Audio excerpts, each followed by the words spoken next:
but we ain't gonna let him fire it our head. I understand that, but control yourself. There ain't no doubt about that pitch, was there? We'll handle it. We'll handle it. Take it easy now, Jim. As Fry departs, home plate umpire Don Denkinger lays down the law. I'm just going to stop it right now. We're not going to have anybody throw at anybody, okay?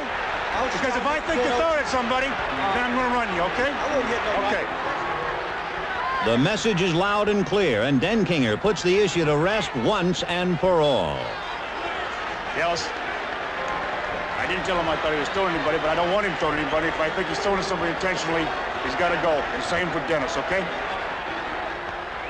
With no more conflict in Game 4, both the Phillies and Royals turn their attention to the critical fifth game. In this, baseball's first all-artificial turf World Series, even the groundskeeper's efforts are intensified.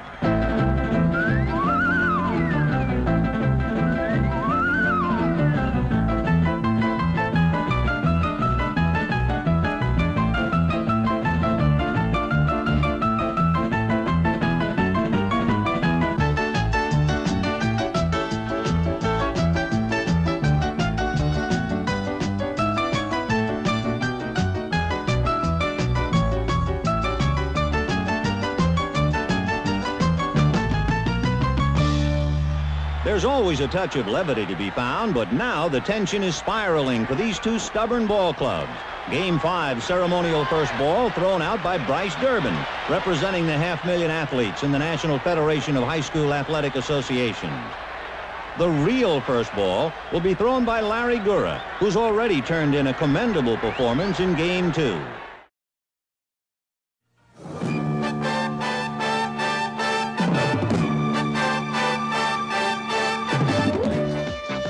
This afternoon from Royal Stadium in Kansas City, NBC Sports presents Game 5 of the 1980 World Series.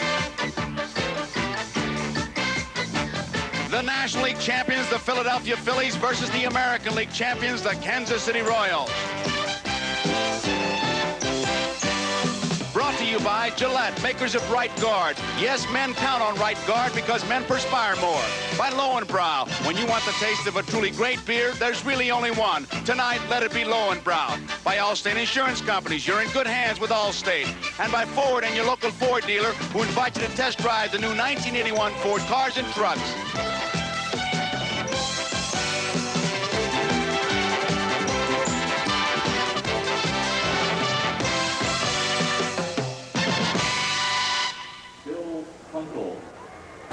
Royal Stadium in Kansas City, the setting for Game 5. A beautiful shot, but also a telling shot. As you can see, the shadows have just about gotten to the mound. They'll be a factor. These ball players were talking about it, but in Kansas City, all they're talking about is, hey, our Kansas City Royals, we're all tied 2 games apiece. Hi, everybody. I'm Joe Garagio, and we have a beautiful day here in Kansas City, 66 degrees.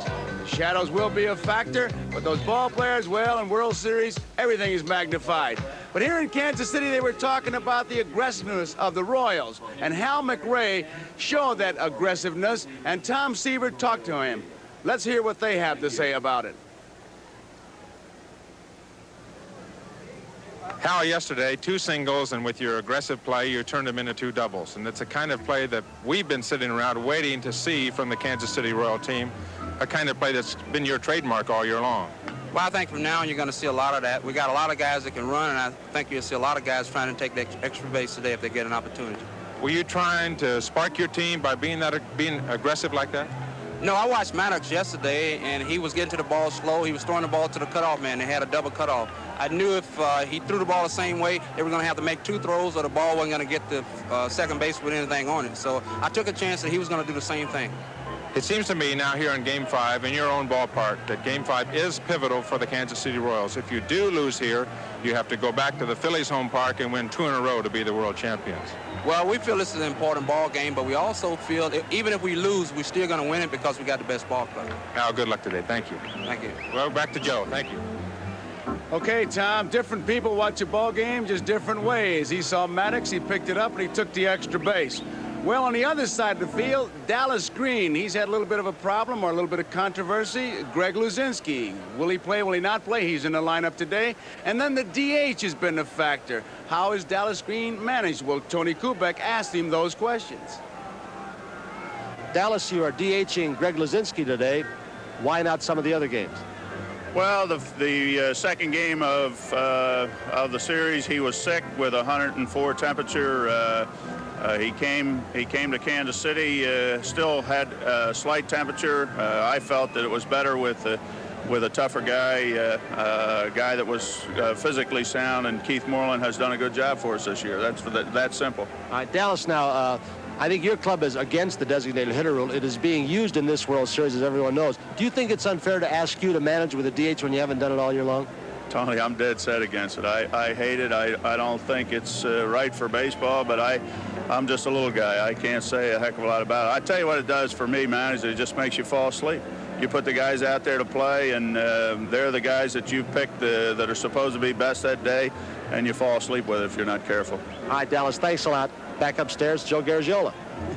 Okay, you can't be any more honest than that. You just fall asleep when they're out there. Well, he won't be falling asleep today. You might have also picked up that he said Luzinski was the DH. That was the case when Tony talked to him, but since then, Lonnie Smith, a jammed little finger in his right hand from yesterday's batting practice. He was supposed to be in the lineup. He's not. Luzinski will be in left field, and Moreland will be the DH. So, right now, we're getting set. Let's get the ceremonial first pitch. Ladies and gentlemen, today's first ball ceremony will be a salute to the nearly 500,000 high school baseball players throughout the United States and Canada.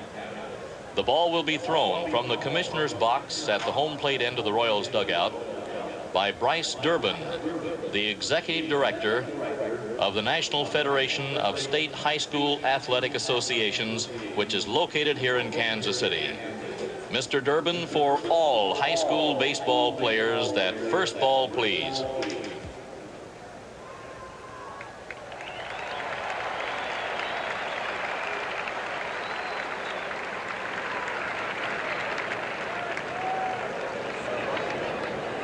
And now, let's meet the American League champion Royals.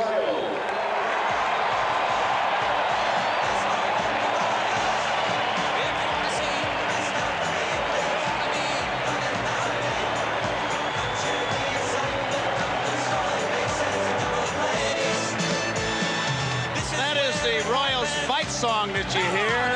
Everybody's got a fight song, including the Royals.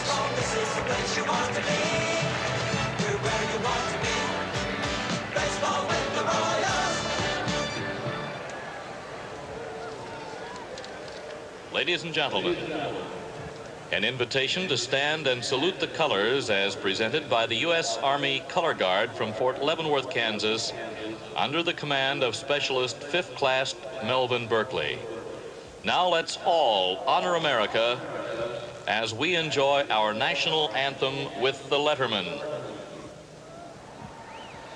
Oh, say, can you see by the dawn's early light what so proudly we hail at the twilight's last gleaming, whose broad stripes and bright stars through the perilous fight o'er the ramparts we watch were so gallantly streaming, and the rockets' red glare, the bombs bursting in air, gave proof through the night that our flag was still there.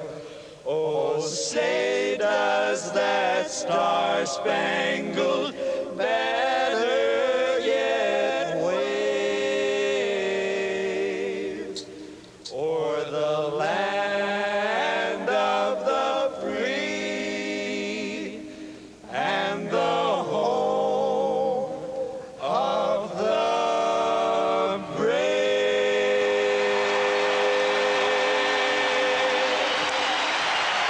The national anthem sung by the Lettermen, who are great Phillies fans. We're getting ready for baseball at jam-packed ballpark. A beautiful day. We'll be right back after these messages.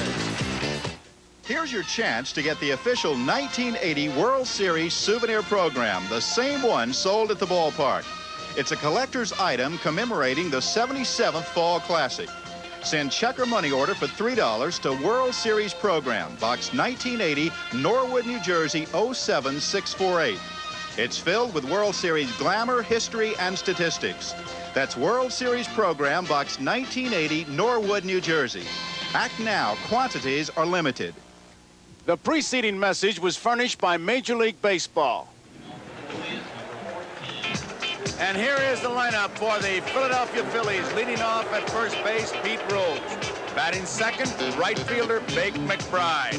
Batting third baseman Mike Schmidt. In the cleanup spot, the left fielder Greg Luzinski. The DH is Keith Moreland. Gary Maddox will be in center field. Manny Trio is the second baseman. Batting eighth, the shortstop Larry Boa. And batting ninth, the catcher Bob Boone. And Tom Seaver, it'll be Larry Gura's job, and it looks like he may get some help. I know you'll want to talk about those shadows. There is Larry. Well, the Phillies will be getting their second look at Larry Gura here in game number 5 today, Joe. First pitch, and it will be an easy out.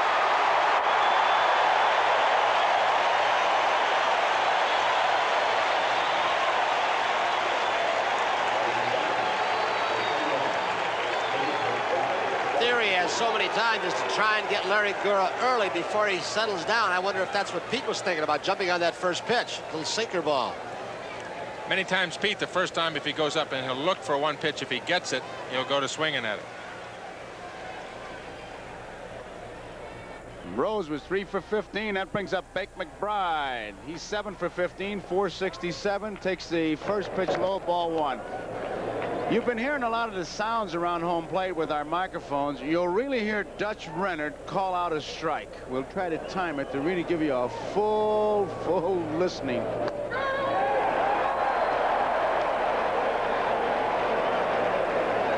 He's going to cut my work down in half. I'm going to listen to him. Dutch Rennert. I think the audio man said not so loud. 2 balls, 1 strike. It's very rare that an umpire will say ball or strike. Remember, someone would say axe. But he really booms it out.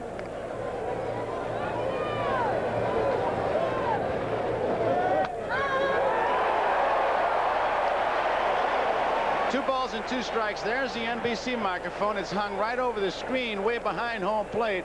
So you got to have some set of pipes to reach it that far. And he's having no problems, old Dutch. 2-2 pitch. Joe, you might recall the second last weekend of our Game of the Week season. Rennert was behind the plate in Philadelphia, and Bob Boone paid him the highest compliment I've ever heard paid a home plate umpire. Boone, he said the next day, I've never had an umpire behind home plate where I had to question one pitch. And with him, I had to question not one single pitch. He never missed one. Count remains full. 3 balls and 2 strikes. He reminds me so much of Al Barlick, who now supervises National League. You never had any problems listening to Barlick. You could be in St. Louis, you'd hear him in Springfield, Illinois, where he lives. 3 balls, 2 strikes, 1 out. We're just getting started. Nobody on. Fouled out of play. Center field. Amos Otis has plenty of room. 2 outs. You can see how Clint Hurdle came over from right field. The problem spots with the sun, not on that high one, but a ball hit to Otis's left. That'll be in right center field. He might have a problem. For Hurdle in right field, if he goes to the right field line, he'll have a problem at times. And in left field for Willie Wilson, if he goes toward the left field line, he might look right into the sun. So there are 2 outs. Nobody on. Mike Schmidt, the batter. Schmidt, 5 base hits, 14 times at bat, hitting .357. He has 1 home run.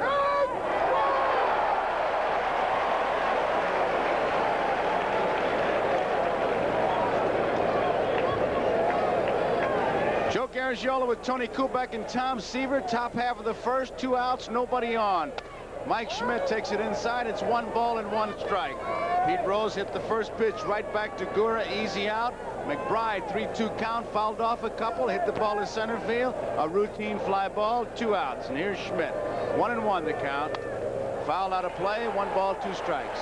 Joe, Tom, we've talked as we look at your line score about the Royals being a better hitting ball club against right-handed pitching. Phillies are a better hitting ball club, I think, against left-handed pitching. If Gura has an advantage today, it's a gusting wind that is blowing from the left field corner to right. So Boone's ball got stopped by that wind on the Wilson catch yesterday. It might stop some balls to left field today.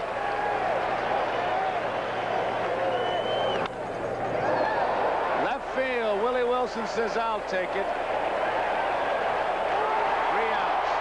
3 up, 3 down for Philadelphia. We go to the bottom half of the first inning to score. Philadelphia nothing. Kansas City coming to bat. Back here at Royal Stadium, here's the lineup for the Kansas City Royals. In left field, Willie Wilson. Batting second, the second baseman, Frank White. Batting third baseman, George Brett. In the cleanup spot, what a World Series he's having, first baseman, Willie Aikens. The DH is Hal McRae. Amos Otis bats 6th in center field. Quinn Hurdle in right field. Batting 8th, the catcher, Darrell Porter, and batting 9th, the shortstop, UL Washington. And Tom Seaver, that's a strong right arm out there on the mound. Strong Marty Bystrom, 6'5", 200 pounds. Joe, 22 years old, was called up from the minor leagues. Oklahoma City, the American Association, on September 1st. Was 5-0 for the Phillies down the stretch drive with a very impressive 1.5 ERA. Just 36 innings pitched, but still only 26 hits. A lot of confidence, very aggressive on the mound, very typical of the young pitchers on this Philly staff. He's got a very good fastball, both a riding and sinking fastball, and a good curveball, which he has good control of, and he'll throw that curveball if he does get behind. Started 5 games for the Phillies and completed just 1. A look at the ballpark, down the lines, 330 in left center field, 385, 410 in, well, just a little bit off dead center. There you see it. And 385 in right center field, 330 down the right field line. Bystrom has given up only 1 home run in the 36 innings that he has pitched. Facing Willie Wilson, who is 2 for 17 in the series. He has struck out 8 times. They've been keeping the ball, the breaking ball at least, right in on his hands.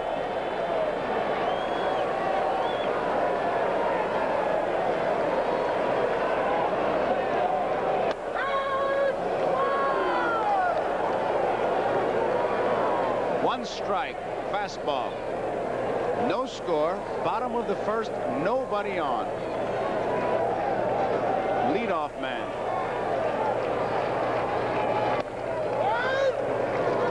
1-1.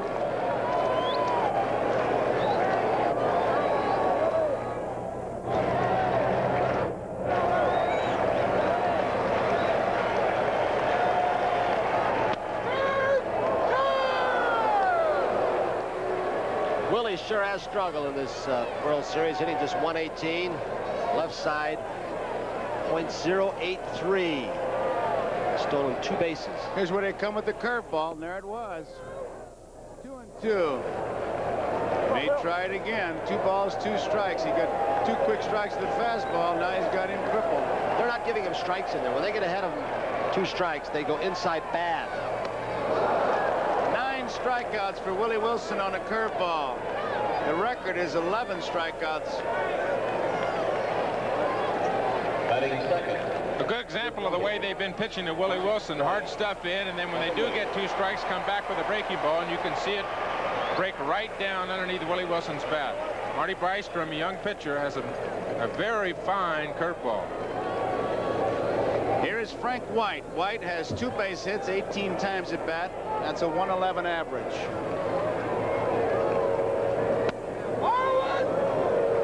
Ball 1. Bystrom, of course, started the last game in the playoff series against the Astros. Kind of tough to have a young pitcher like that, but he was just as cool as a 10-year veteran.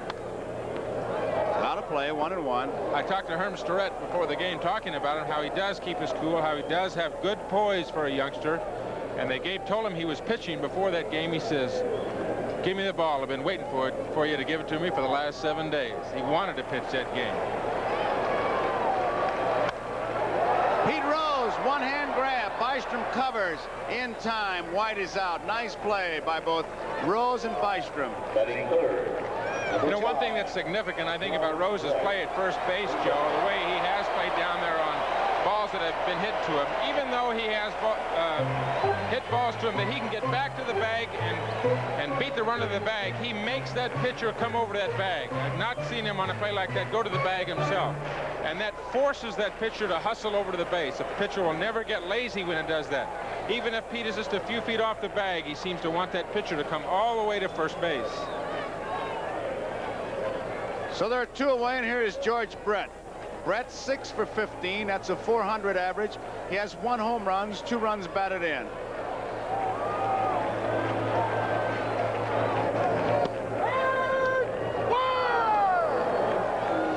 I feel like I'm repeating. He makes those American League hitters who haven't heard him before, well, they jump a little bit. A little startling. He likes to put it on, Dutch Renner does. Any ball hit to right field in the air is going to get a lift from that wind blowing out to right field. 1 ball, 1 strike. As a catcher, you love to hear that. As a batter, you don't mind it until it's the 3rd strike. Then you'd like to take that bat and stifle him, the umpire.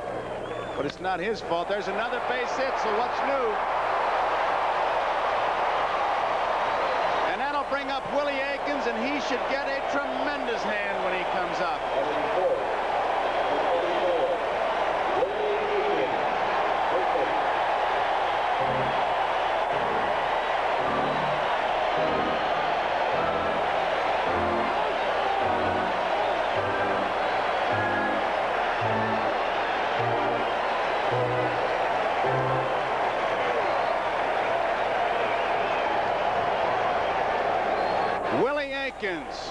Who right now, I would have to say, would get my most valuable player vote, but he and George Brett are neck and neck. How do you guys feel? That's 2. He'd get mine at this point also. Aikens got mine, Joe, no question. Well, let's settle that in a hurry. We've got a few games to go, though. Right. He's got 21 total bases, leads. He's got 8 runs batted in, leading everybody. He's got 5 runs scored. He's got 4 home runs. 1 ball, no strikes, 1,400 slugging percentage. He's got that, and he's got his back foot out of the box. And Dutch Renner, just before the ball was released, took a glance down on the first pitch to see if his foot had moved out of the box. See what Renner said, there, you see him nod down, look at the foot. Now he can't anymore. There goes the runner, pulled foul. I might add, I asked him about his name because with some, well, it's not controversy, but some people call and some papers have written. So he said, my name is Willie Mays Aikens. But when I play baseball and they announce me and when you fellas talk about me, I prefer Willie Aikens. So that's what it'll be. His name is Willie Mays Aikens, but that's what we'll refer to, Willie Aikens. 1 ball, 1 strike, 2 outs. George Brett is on at first base. Outside. 2 balls and 1 strike. I think kind of a touching story as we look at this crowd here in Royal Stadium. Willie Mays Aikens had a speech impediment. Still does. A stutter. You may have heard him earlier today, but he was very shy, but he's overcome it. And this has really helped him, they said. It's really helped him to come out. He's had to do a lot of interviews, and he's really come out of the shell. I think it's great. That's why I think Mel Tillis, the country western star, he brings it out and he's working on it. There goes Brett.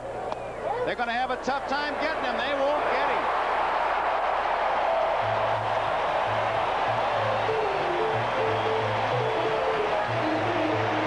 One thing a base stealer wants to know, and I talked to several of the coaches about Bystrom, they said he is slow to first base and very slow home with that high knee kick. Brett stole 15 bases during the regular season. Very low for him because he had ankle problems. But boy, look at the slow delivery to home plate. No chance for Booney. I counted the steps quickly on our replay. He had taken 3 steps as we look at this angle before Bystrom threw the ball.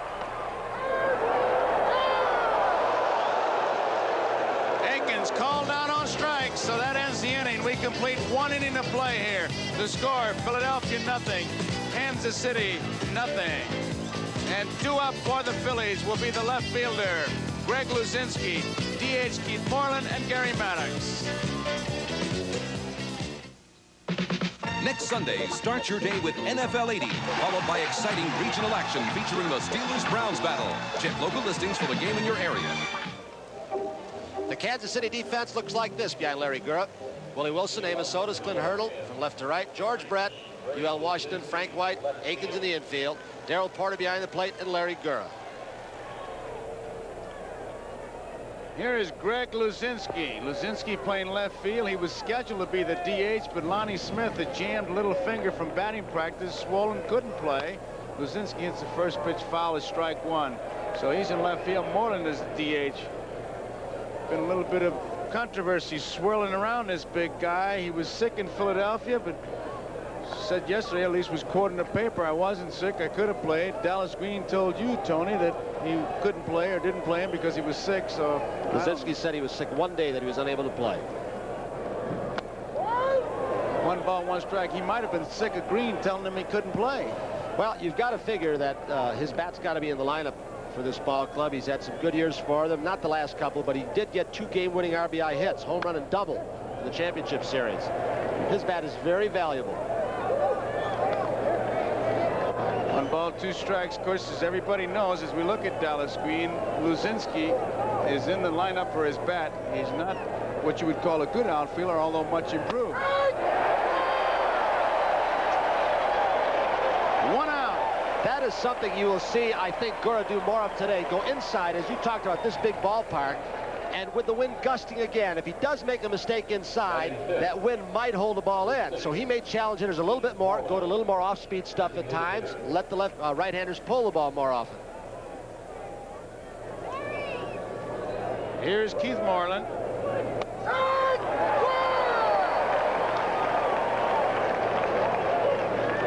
Renard has this crowd stirred up. They're reacting to every strike call. They can hear him all over the ballpark. 2 strikes, he turned over a screwball. Gura, remember in that second game, pitched 4 perfect innings. He retired the first 13 men that he faced. Didn't mean to swing, little looper. Hurdle is there. There are 2 outs.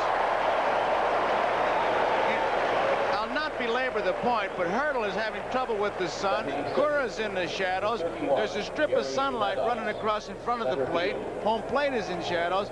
So the hitters, the umpires, the players are having problems, and our video man must be going bonkers trying to balance the colors. You can see how bright it is out there, and now we go in the darkness. So, guys, we appreciate your effort. And people need not adjust your set. It's just Mother Nature. Strike 1. Joe, you can see it on the first 2 hitters in this inning. Luzinski just froze in a fastball inside. It looked like it was down. That's his pitch. And Moreland had a very weak swing. He waved at the ball that hit the right field. So the shadows are a factor for the hitters. This little left-hander knows how to pitch. He has the 4 basic pitches, and when he's pitching well, he knows how to use them.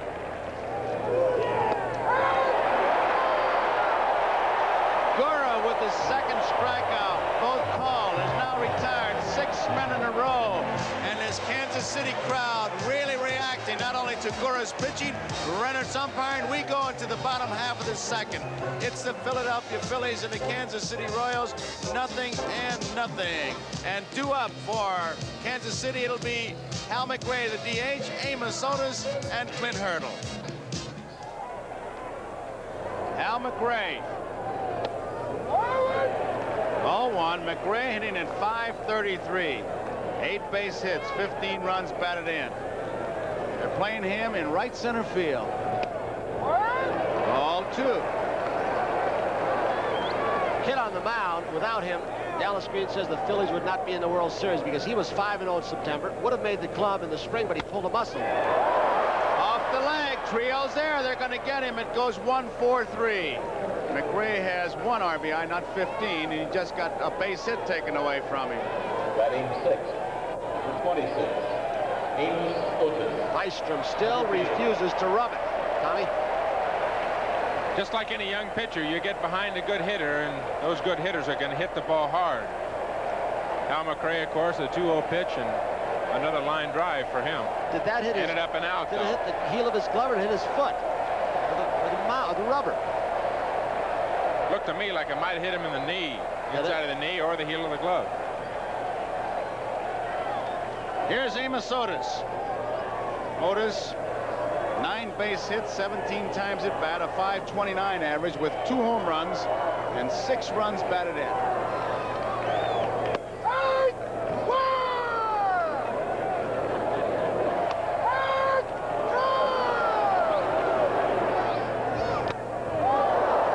Missed it. Bat all the way out to the shortstop, Larry Boa. And that's the 3rd strikeout for Bystrom. He swung at that like he had no idea where that ball was. It was a pretty sharp breaking. It was hard and a real tough breaking pitch, even though it was up. He threw him very tough, Tony. He threw him a good pitch on the black. The pitch before that, and comes back another pitch on the back. And you can see how Amos Otis looking at that young pitcher on the mound. Brings up Clint Hurdle, who was 4 for 9, a .444 average. Larry Boa at short. In time. 3 up, 3 down. We complete 2 innings of play here. The score: Philadelphia Phillies, nothing. Kansas City Royals, nothing. And due up for Philadelphia in the top half of the 3rd, it'll be Manny Trio, Larry Boa, and Bob Boone. And we'll be right back after these messages from your local station. Our vantage point is behind home plate, but in center field looks like there's some bugs swirling around. Let's get a report from our expert on bugs, Merle Harmon. Joe, there may be bugs in center field, but there are none here behind home plate. I know because of the closeness of our lens and our big lens in the center field camera that those of you watching at home probably see those things flying back and forth, but there's none here at home plate. At least it's not bothering the hitter or the pitcher or catcher. Okay, Merle, first pitch, center field. Amos Otis is there, and there's 1 out. That's the tough spot. That little looping, soft, semi-line drive in the sun, and Otis had to battle it. 7 men in a row retired by Larry Gura. Brings up Larry Boa. Boa with 7 base hits in 16 times at bat, .438, no home runs, 2 runs batted in. And they play him on the line against right-handed. Well, he's batting right-handed. Hurdle is not as far over in right field as Wilson would be in left field, is what I'm trying to say. First pitch, base hit. There's the first hit of the game. And Boa leads this series. Stolen base, he's got 3. We told you many times about the surprise steal off Leonard when Phillies were 4 runs down. They played him right. He's a straightaway hitter, more right-handed. Hits it up the middle. From the left side, he hits the ball to left field. Gura's move, I can't remember that it's that good. He changes his rhythm. Not that good a move, Tony, but he has he holds runners very well. He's got such a kick that they can't tell if he's going home or coming to first base. That was it right there. You just called it. Ball 1, Bob Boone. Boa with the first hit for the Phillies. Also leads in stolen bases with 3. They've got a hit-and-run combination up there with Boa on the bases and Boone in the batter's box. No score. Top of the 3rd. 1 out.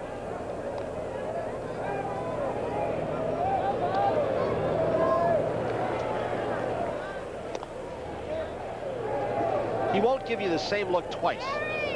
He'll hold the ball, he'll pitch a little quicker, he'll kick the knee 1 time, he'll give you a different head motion.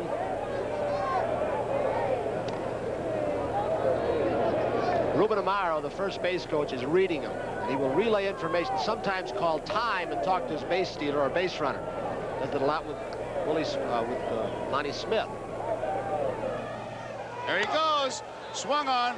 Right field. Hurdle coming hard. Out goes White. Makes the catch. They got a chance for a double play. It'll be an easy one. Boa is doubled up. Look where Frank White ended up. Way out in right field.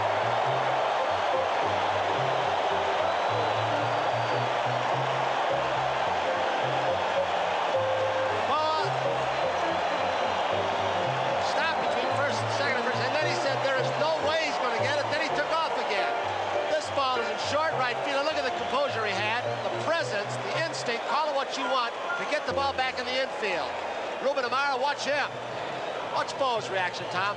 You talked about Frank White's range through the entire series here, Tony, and you can see Larry Boa doesn't believe it either. He knows he's dead by then. Ruben Amaro at that point was waving him way back, getting back to first base, but Larry Boa knew he was a dead duck.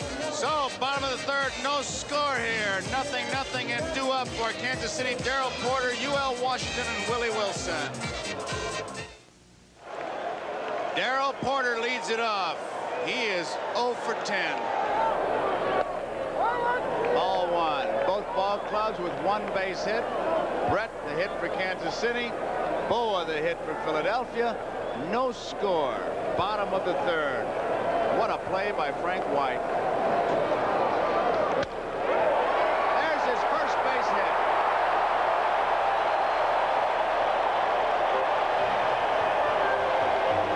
Darrell Porter had a pretty good streak during the summer, and he had a groove. Here's that swing at the base hit. Stayed right with it. And he gave his bat to one of his friends. And friend lives a couple 100 miles from here, but when she saw her friend, Darrell Porter, 0 for 10, brought the bat back today and said, here's the good bat. Use this one. And there's the results. His first base hit of the World Series. Porter is on. UL Washington, the batter. Bunted beautifully. Mike Schmidt, the first base. Nobody there.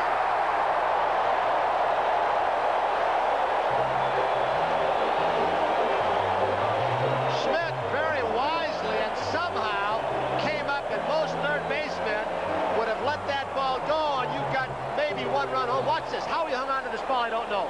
Rose started coming in for the bunt, which might have been a mistake, or you could blame Trio, because he was bunting for a base hit. Trio did not have time to react and come over and make the play at first base. It was uncovered, but how he hung on to the ball, I don't know, Joe. And they gave him a base hit on it. UL Washington gets a base hit, and Mike Schmidt wants to talk to the pitcher, and here's another look at that play. Watch this. Rose diagnosed, he comes in. Trio starts springing, but he can't get over in time. So nobody's there, and now there are runners on first and second. Look at Boone, how alertly he went down. You can see him in the back of your picture going down to cover third base. Nobody out. Willie Wilson, he'll be up there bunting. Hitting away. How do you like that? Ball one.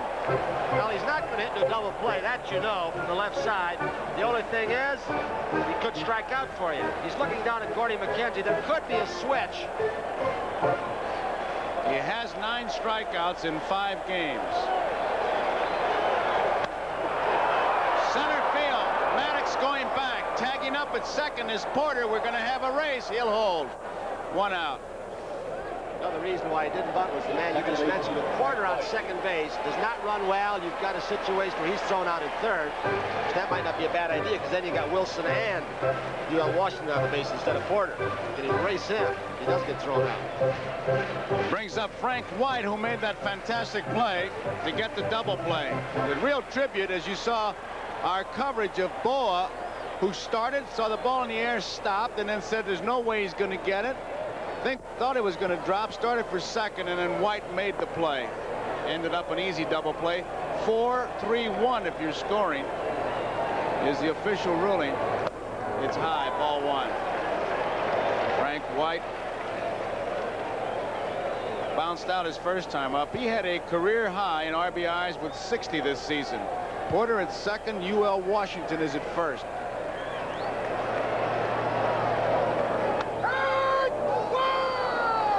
Those shadows, Joe, have moved right into the pitcher's face. Marty Bystrom, when he comes to deliver the ball now, gets a good shot of sunshine right across his eyes as he delivers the ball. It's not really, I don't think, an effect, let's say, his control, but it could affect if he gets a line drive hit back at him.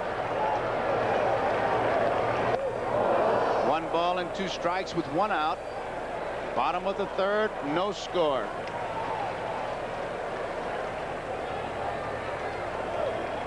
This pitcher's face is completely in the sun, as you can see on that shot. Popped up. They're calling it an infield fly as Trio hauls it in. So they're 2 away. Now it brings up George Brett.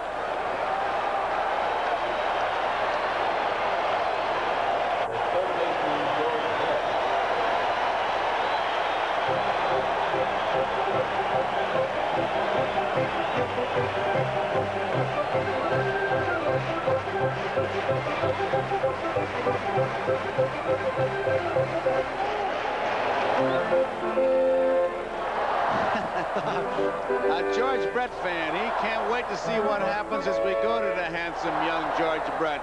He's got it all going for him. Personality, good looking, and can hit. Bouncing ball. They're going to get out of it. Trio, big hop to Rose. So Bystrom pitches out of it. At the end of 3 complete innings, the score here in Kansas City. Philadelphia Phillies, nothing. Kansas City Royals, nothing. And 2 up. In the 4th inning, it'll be Pete Rose, Big McBride, and Mike Schmidt. So, our Goodyear blimp, once again, America. There she is. And our pilot, Captain Don Woolley, giving us this great shot of the Harry S. Truman Sports Complex, Arrowhead Stadium, and Royal Stadium. Pete Rose will lead it off. He hit the first pitch right back to Gura. It was an easy out. Pete is 3 for 16 in this series. Strike 1. And Bretton Aikens at the corners for Kansas City looking for a bunt. Pete forces him in by faking. As you said, yes, he doesn't bunt a whole lot, though. Going inside, 1-1. There's a shot of the corners. I tell you, Tony, in 14 years, I don't think I've ever seen Pete Rose bunt when he was hitting right-handed.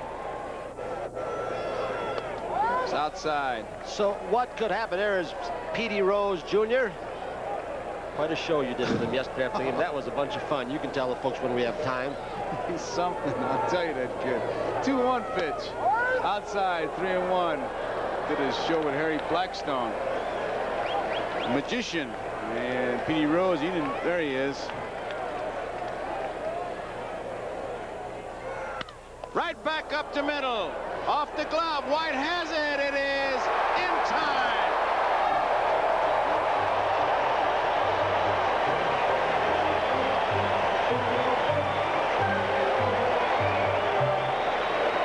We've seen a good example of what happens when a pitcher gets behind. Marty Bystrom got behind Hal McRae. He hit a line drive, and here's Pete swinging at a 3-1 fastball. It had a good chance of taking Larry Gura's right arm off. And like McRae, deflected right to the second baseman, and the pitcher gets an out of it. That's an excellent play for anyone. Frank White, as soon as the ball is hit, your reaction is, even before it's hit, you're moving to the right on that ball, up the middle. And then you've got to reverse ground and reshuffle your feet and make a good play as he did. Here's Big McBride, bunts it. Gura's going to get it. Flips to Aikens, 2 outs. Safe, safe. He missed the bag. He did a tap dance and missed the bag twice. And the first base umpire, Nick Bremigan. Now Gura is checking. He's saying he got the corner. But you could see Aikens really doing a Fred Astaire down there and never could find the bag. Gura makes a good fielding play. He saw it coming, and this is a tough play for a left-hander, but watch the foot. He's looking down at his toe. Up.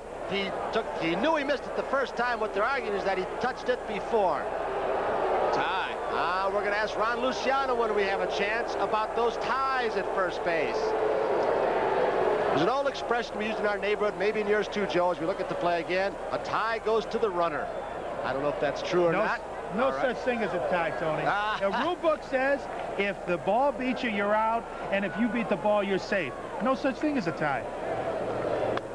Outside ball. And hey, Ronnie, I just want to ask you, we always hear about you guys in your replays. You saw it on a replay. What'd you think? I thought it was a tie. Well, there's no such thing as a tie. No, I gotta say Nick Bremigan was right, because he was behind it and the front foot gets it, the foot closest to you. That's what they teach you in school. The foot closest to you, you give it to him. Strike 1, 1 ball, 1 strike, meaning the foot closest to the umpire. That's right.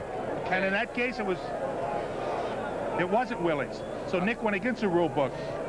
Nice going, Nick.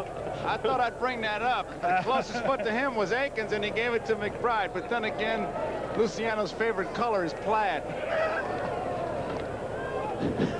1 ball, 1 strike, 1 out, no score. They've had a lot of bang-bang plays at first base. There was an error on Aikens. Give the assist to the pitcher. Error on Aikens, the official ruling. Nice play by Darrell Porter.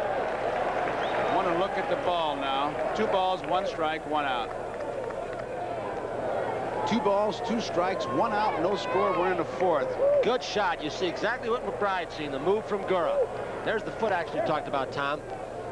A lot of pitchers cheat and step halfway between home plate and the first base bag, the left-handers. Gura tries to do it with knee action, head movement, and steps pretty much directly toward first base. He did that time. Well hit. Center field. Otis is going back near the warning track. It is a home run. 2-0 Phillies.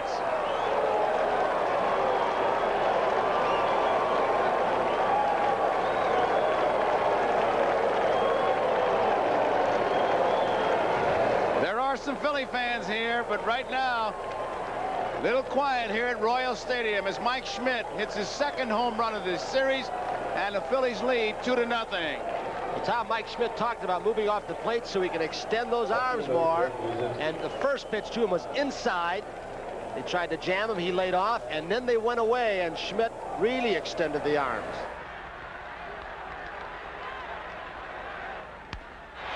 McBride's slow roller should be routine, but Willie Aikens can't find the bag, and McBride is on. Aikens' seemingly trivial error could become the game's first pivotal play. For you hate to put a base runner on with the Major League's home run king, Mike Schmidt, up next.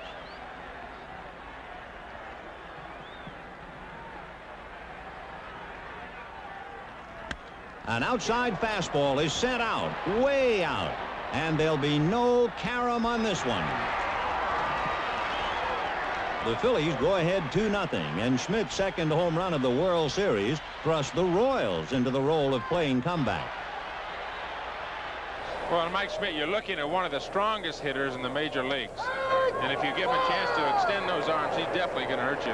Gura threw him 5 pitches. Of the 5 pitches he threw to Mike Schmidt, 4 of them fastballs, and that one he got out of over the plate and hit it a long way. 1 strike on Luzinski. Nice play by Brett. Backhand, long throw. Beautiful. He gets a nice play. Well, we have seen some inconsistent play from both clubs, but we have seen plays like this also. The Frank Whites, the Willie Wilsons, Brett. We've seen Rose make some beauties. Maddox, a great catch against the wall in one of the first 2 games. Brett made it look easy. Oh, you get that nice hop. Look at him. Look at the movement. The first step, important, the crossover. He looked the ball right into his glove. Knew he had time because it was hit hard and Luzinski was running. Pretty to watch. Moreland didn't mean to swing down the right field line. Coming over fast, hurdled, and no one can get it. Strike 1. First 2 ball games in Philadelphia, the Phillies were really opportunists. They took advantage of all the mistakes of Kansas City and made their own breaks. They didn't in Game 3 when they left 15 men on, but the errors you mentioned, they took advantage of today. George Brett makes the play. That ends the inning, but the Phillies pick up a lead 2-0 as we look at Frank White, who's made some great defensive plays. We've had some by Trio, which reminds me of your friend Bobby Richardson, who was in the ballpark today. Remember 1962 when McCovey hit the line drive? Listen to Mel Allen.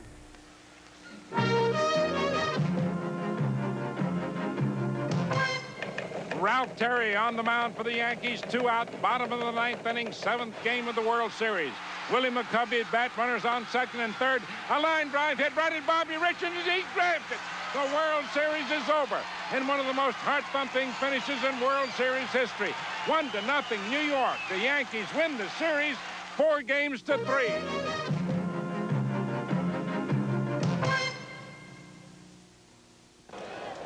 There it is.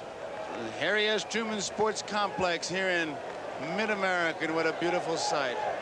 And these Kansas City fans love their Royals. And here is Willie Aikens. Slow curveball, a beauty. I think the Phillies have finally found out that Willie Aikens can hit the hard stuff. And 4 home runs have all been on fastballs and good hard sliders. And both times today he's been up, he's seen 2 off-speed pitches. There's another one. First time up, he got a good straight change. The first time up this time, he gets a slow curveball. I think he made believers out of them, but not till he got 4 home runs. There's another one. 3 off-speed pitches in a row, and it's 1 ball and 2 strikes. And there's a lady who, she's going to keep knitting while she roots for her Royals. Baseball fans come in all sizes and shapes. He didn't fool him that time. Base hit. He took it to the opposite field.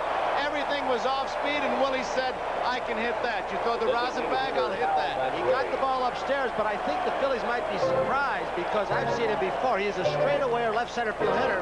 When you go off speed, he can pull the ball. Many guys who, as we look at him again, who hit the fastball or hard stuff almost straight away, they can wait a little bit longer for the breaking stuff. And he is a good hitter. He knows how to adjust, and if they keep doing that, he will adjust to that also. So Aikens is on, nobody out. Here's McRae, hit the ball hard his first time up, pulls it foul for strike one, hit it off the pitcher, went to the second baseman. Trio made a good play. Aikens is now 8 for 17. High fly ball, right field, should be no problem.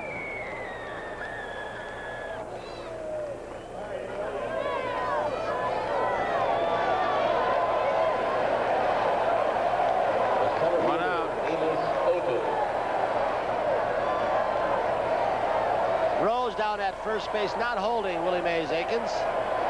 He's behind him, protecting the hole.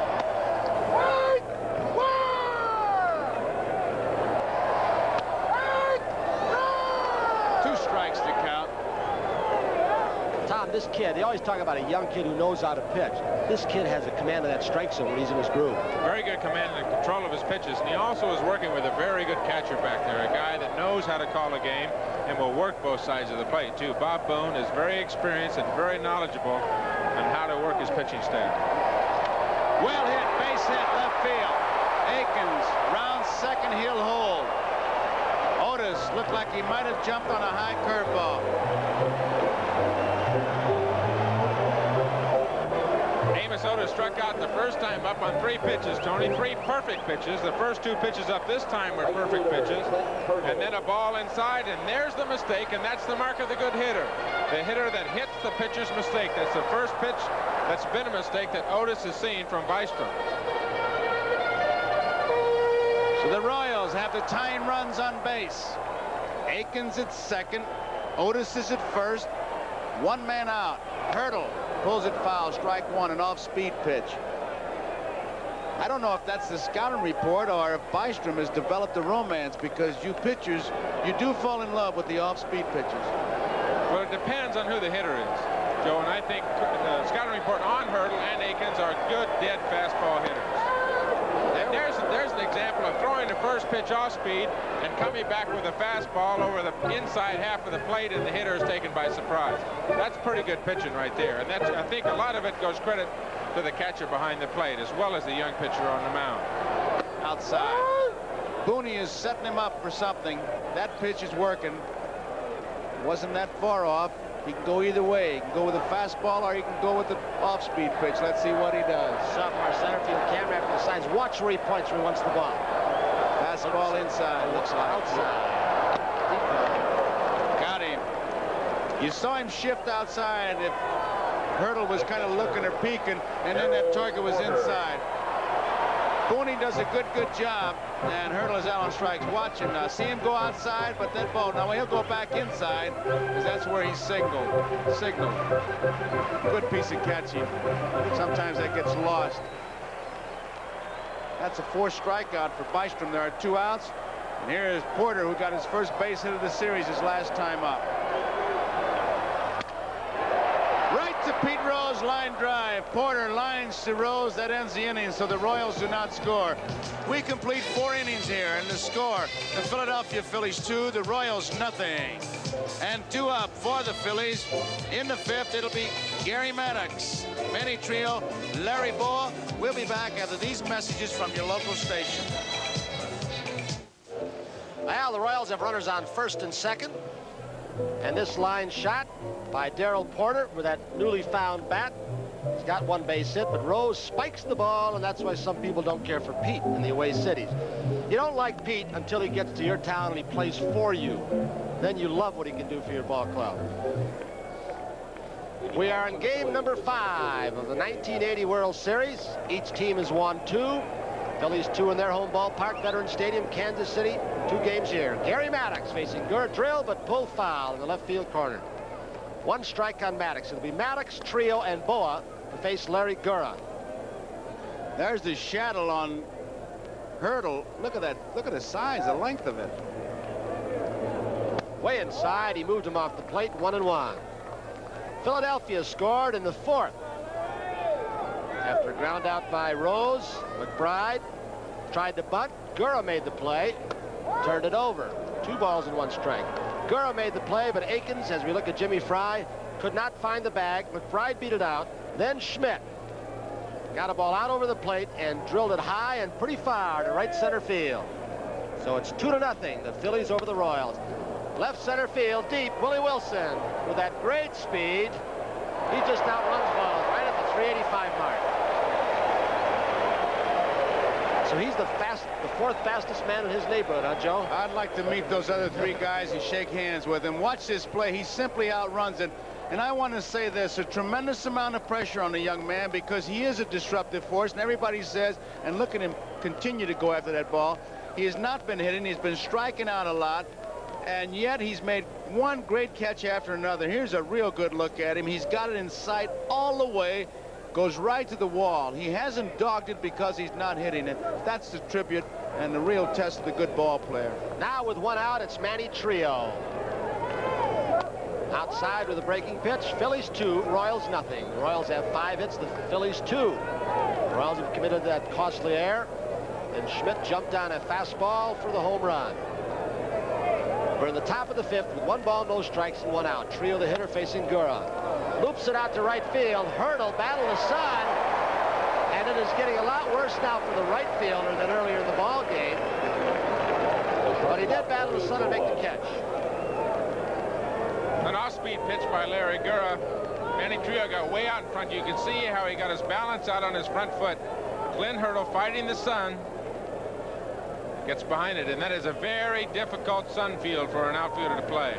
Boy, you can see that sun glaring in his glasses. Boa jumps on the first pitch, left center field. Otis over, Wilson over. Either one could get it. Nice running catch by Amos Otis. So, Larry Gura, 3 fly balls, 3 up, 3 down inning. He gets Philadelphia.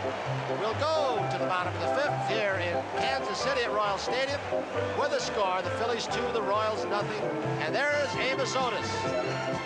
2 fine defensive outfielders, Wilson and Amos Otis, merge, they retire the side. So that's it for the top of the 5th. 2-0 Phillies over the Royals. 2 up. UL Washington, Willie Wilson, Frank White. A lot of speed. UL Washington, the number 9 hitter, Willie Wilson, Frank White. It's Marty Bystrom riding a shutout. Phillies 2, Royals nothing, bottom of the 5th. A Mike Schmidt 2-run home run after the air by Akins, who's had a great series offensively with 4 home runs, a triple, a game-winning RBI. Look out, Bystrom. Single by UL Washington right up the middle on the first pitch. Speed is on the bases, and Wilson comes to the plate. Washington 2 for 2 in the ball game. This telecast is presented by authority of Major League Baseball and is intended solely for the private, non-commercial use of our audience. Any publication, reproduction, retransmission, or other use of the pictures, descriptions, and accounts of this game without the express written consent of Major League Baseball is prohibited. Willie Wilson struck out in the 1st. 9th strikeout for him in this World Series. Flied out in the 3rd. Chop, it's going to be trouble. Schmidt makes it. Stop, but couldn't hold on. He might have had the force at second base. No chance for Wilson. He might have had a force on UL. UL also had a good jump time. So, nobody out. 2 fast men out. Frank White coming up. I don't believe he'd had a chance at anybody, Tony. Willie Wilson, this is what he's been wanting to do the entire series. Just put the ball in play to the left side. Mike Schmidt went a long way to his left, but I still don't think he'd had a shot at UL Washington at second base. You can see the disgust of Schmidt, but he would have had to make an outstanding play with that speed on the bases. He ran a long way to try to flag it down, Joe. Tony, in the 3rd inning, they had the first 2 runners on, and Wilson was the batter. They did not bunt. They're trailing by 2. Nobody out. First 2 runners are on. Let's see how he plays it this time. I would think he'd be bunting right here. I think he has to bunt. Schmidt and Rose are charging. He squares around. He's got a perfect bunt. It's going to be trouble. Schmidt just gets gets him by a stride, and Trio has his foot stepped down at first base, but White does his job, advancing the runners to second and third. What a play by Schmidt. A perfect bunt by Frank White. Trio still hobbling around. He's got the ball as time is out. Won't know if he got kicked or stepped on. He makes Schmidt handle that ball. He got it by the pitcher, and I thought it might be a base hit too, and it was a do or die, and grammatically it's wrong, but effectively he'd do it. You've seen the Royals test Mike Schmidt at third base. He's made 2 fine plays. One here when he throws the ball, the play earlier in the game when he held on to it. Mike, for a big man, an outstanding third baseman. I'll tell you, he is something, and Frank White deadened that ball perfectly. Gets him by a full stride. Now it is George Brett. I'll tell you, the play that Schmidt knocked the ball down on Willie Wilson, that might have been a second and third situation, because Wilson, UL can run. He makes an outstanding play right here. But Brett, who was single to right in the first, stole a base, and grounded out on a good sinker from Bystrom in the third. Schmidt and Boone going to have a meeting. You have first base open, but the situation in the bunt is the big play right here so far, because Brett, first base is open, but you got your cleanup man coming up. It's 2-0. I think one thing here is that you have to find out exactly what you're going to do. I'm surprised that Herm Starrett or Dallas Green has not come out of the Philly dugout. So Bystrom knows exactly what he wants to do. You're either going to pitch to Brett or you're going to walk him. You're not going to pitch around him. He's too good a hitter to pitch around. He'll score one. Trio over to Rose. UL Washington scores. It is 2-1. Willie Wilson goes to third. And we'll keep Willie Wilson as UL Washington gets the congratulations. He started off the sitting with a single up the middle. And now Bystrom will have to make a decision. Does he pitch from the stretch? Will Wilson destroy his concentration to the most important man, Willie Mays Aikens, at home plate? Will he take his windup? RBI for Brett. First Royals run in game number 5. Wilson decoying off third base. Bystrom will pitch from a windup. Aikens with 2 outs. Slider too high, 1 ball. I think one of the factors on the lead by Wilson will be how deep Mike Schmidt and how far off he has to play. Farther off and the farther back, the bigger lead that Wilson can get. Schmidt at third is way off. 2-0. You know, Tony, the point here with Wilson coming off third base, trying to distract Marty Bystrom. Pete Rose is going to go up and have a talk with Bystrom now. Many hitters don't like to see that runner jockeying up and down the line. Not only does it disrupt the pitcher, it disrupts the hitter's concentration at home plate. Especially a left-handed hitter, because he is looking out of the corner of his eye. The shot that you see right here at Wilson. Watch Wilson jockeying with Schmidt way off. Rose came in to say, hey, the man you look for is the hitter. Forget that, Wilson. Good breaking ball when he's behind 2-0. Now it's 2-1. Big pitch by Bystrom. When 2-0, Aikens has got to be sitting on a fastball. That shows what this kid can do. At 21 years of age, throw a breaking ball when he's behind. McCray, the on-deck hitter. That is Wilson, lower left. 3-1. Bystrom has gone to the stretch. 3 balls, 1 strike, 2 outs. Phillies 2, Royals 1 in the bottom of the 5th. He walks him on a 3-1 pitch. So now the Royals have runners on first and third of McCray. This is a good piece of pitching, I think, Tony. A 3-1 count. You don't give in to the hitter. You come in hard, way inside, and you throw that breaking ball again. The hottest hitter in the Royal lineup is that man, Willie Aikens. So we'll put him on first. Okay, you're putting the go-ahead run on first, but still you've got a right-hander and a right-hander now with 2 outs. Now it's McCray who lined off Bystrom's glove or leg, was thrown out, and then flied out to center field. Wilson at third, Aikens at first, 2 outs. Fly ball, right field corner. Bake McBride going to the foul pole. It is going to go. He got that ball. He made a great catch between the foul line and the stands and crashed into the wall to help Bystrom out and strand 2 runners. Here's a look at it. He's looking for the wall. He gets right next to it and really makes a great catch. It seems to be a ball hit the wall. that ball hit the wall, it looked like it scooted off the side of the wall. I don't think so. Not the way I saw it. All right, we'll get a chance to see it again. I don't know when, but we will. But that looked like it skidded along the side of the wall. Let's watch it and see it from this angle. The right field foul line umpire is Don Dinkinger. No, not for me. All right, gotcha. There's a good look. Harry Coyle leaves nothing unanswered. Wait a second. We're going to slow that down again because we have a difference of opinion up here between Joe and me. Watch her again. It is a tough play. No, sir. All right. No, sir. Not for me. Well, we cannot tell by the replay because I still differ with you, Joe. I think it may have caught the wall, and I'm saying may have now. I'm lessening. I'm watching that play right there, and for me, it didn't hit the wall. It hit in his glove, and he closed it. All right, regardless, McRae is retired. They strand 2. Runners on first and third. The score here in Royal Stadium in game number 5, Phillies 2, Royals 1. Royals with 7 base hits, Phillies 2. Larry Gura on the mound. There's your line score after 5. Right now, the Phillies have a 2-1 lead over the Royals as we go to the top of the 6th. A Mike Schmidt 2-run home run in the 4th. You saw the run a moment ago. Washington single to lead it off. Wilson single off Schmidt's glove. White sacrifice. Brett, a ground out, drove home the run. But then a fine catch by McBride in the right field corner.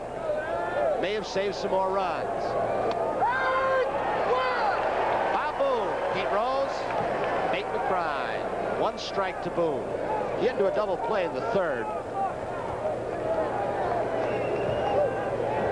Breaking ball hit hard to right center field.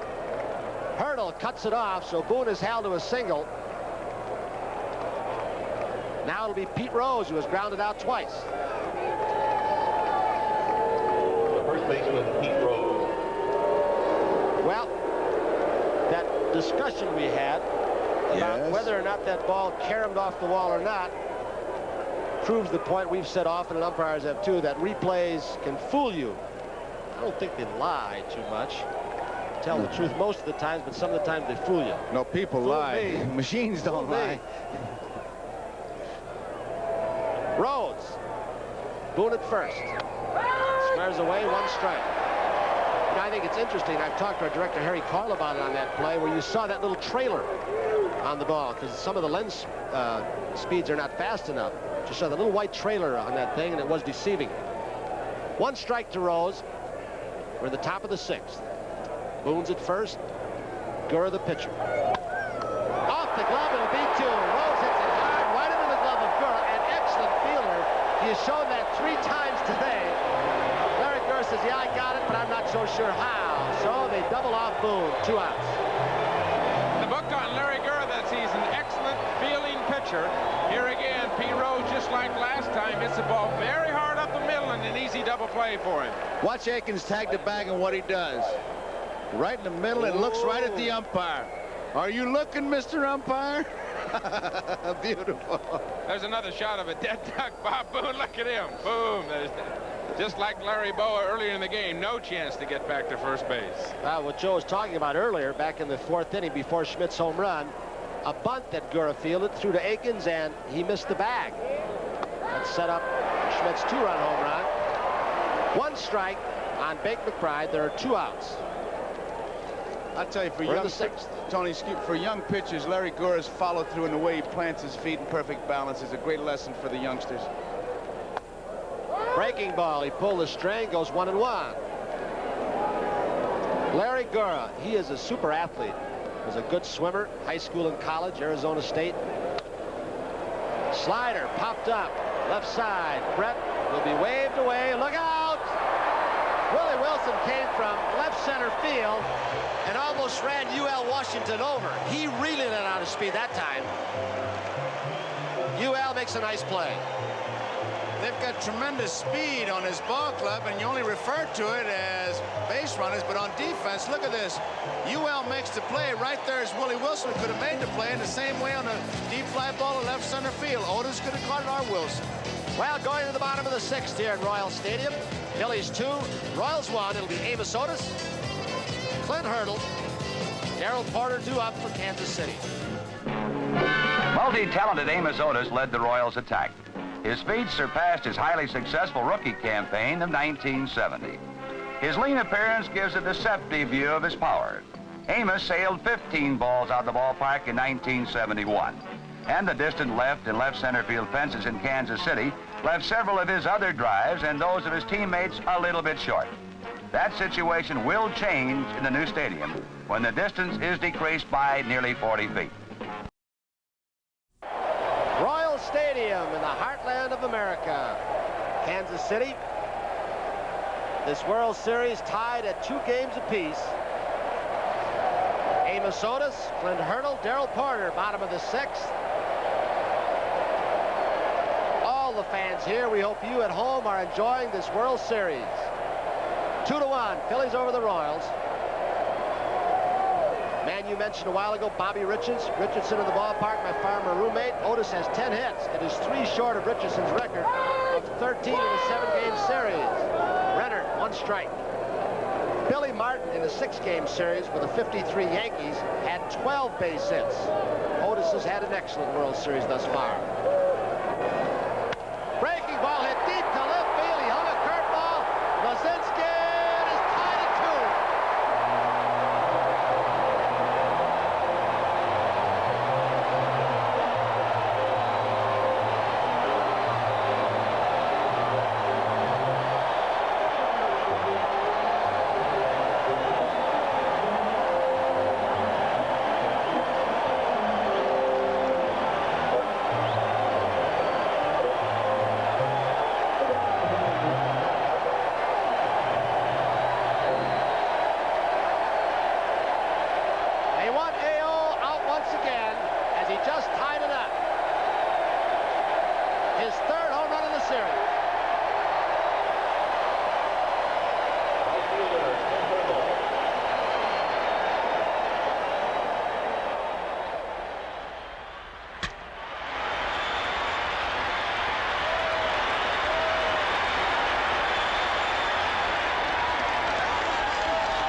The game is tied at 2-2 as Otis, with 11 hits and 7 RBIs, continues to look the part of series MVP.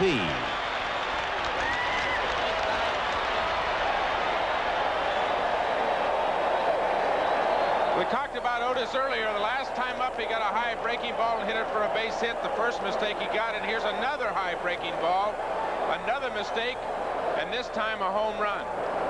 The mark of the good hitter is when he does not miss a mistake that the pitcher throws up there. Tom, the first part of the season coming off that finger injury that Otis had, there's the score, 2 apiece in the bottom of the 6th. He was missing those pitches. He couldn't hold on to the bat.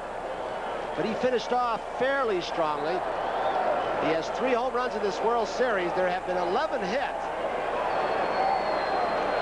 The Royals have hit 8. Drilled to right center field past Trio. So Hurdle is on.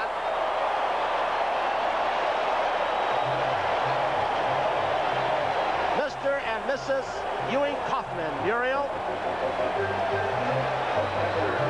When this franchise started, Mr. Kauffman said, "I will supply the money." There is Dallas Green, Bobby Wine to the left, and Herm Starrett. Kauffman supplied the money. He got a bunch of business people here, a unique organization. The Royal Lancers said, "If you will go out and sell season tickets, I'll put up the dough." You can see how many people come to this ballpark. Nobody out, 2-2 ball game. Hurdle at first, Porter the hitter. 1 ball in the barrel. Ground ball could be through. Hurdle is going to try for third, but Fried's throw overthrows Boa. He is safe. Runners at first and third with nobody out.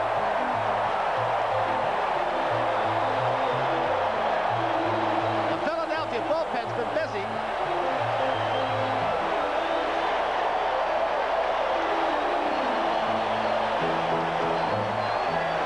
The base hit to right field, and Hurdle sees it and judges Bake McBride as far as coming to the ball and makes up his own mind to go to third. It's closer than it really looks. Good decoy by Mike Schmidt.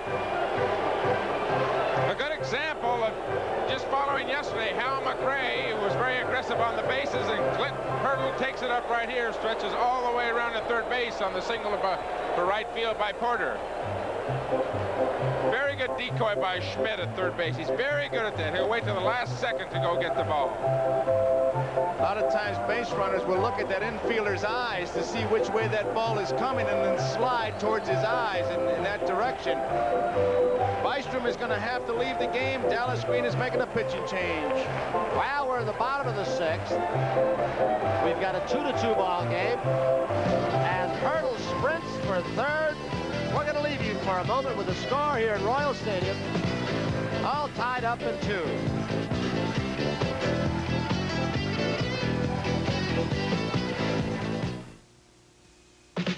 Next Sunday, start your day with NFL 80, followed by exciting regional action featuring the Steelers-Browns battle. Check local listings for the game in your area. We're back at Royal Stadium.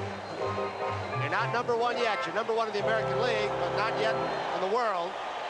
But they sure are enthusiastic here as they were in Philadelphia. And we'll be coming back for game number 6 after an off day tomorrow. Philadelphia. New pitcher is Ron Reed. He appeared in game number 2 for the Phillies. The 9th inning and struck out 2.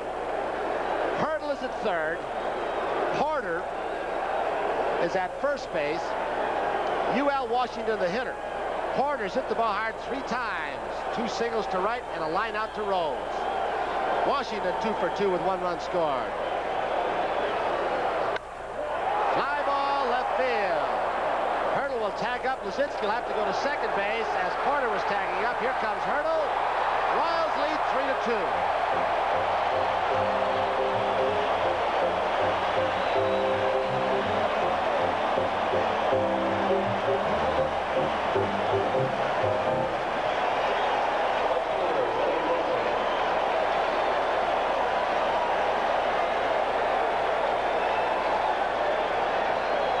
Clint Hurdle isn't charged up playing his first World Series, as most of these players are. Only 5 on both teams have World Series experience. Willie Wilson fakes a bunt. Snap throw, but not in time. Porter, the base runner at first base. It's a 3-2 ball game in the bottom of the 6th. Royals lead. That's an ad-lib play by Booney. Once he gets the ball, he saw the base runner Porter just take a couple steps. Willie Wilson is a most exciting player. 1 strike pitch. Deep to right field. McBride may not get it. It's over his head. He drilled it. Porter's going to try and score. Trio's relay throw to home plate is in time. McBride off the fence. A beautiful throw with that strong arm by Trio.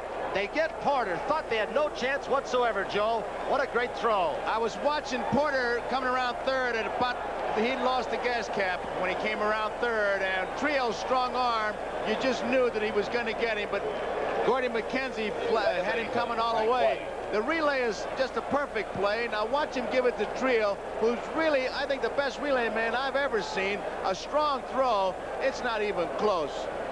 He could have done the same thing he did, come in nice and polite, but he came in a little bit harder. It's an easy out for Booney. Here he comes around third, and right here is about when the gas tank flew kind of empty.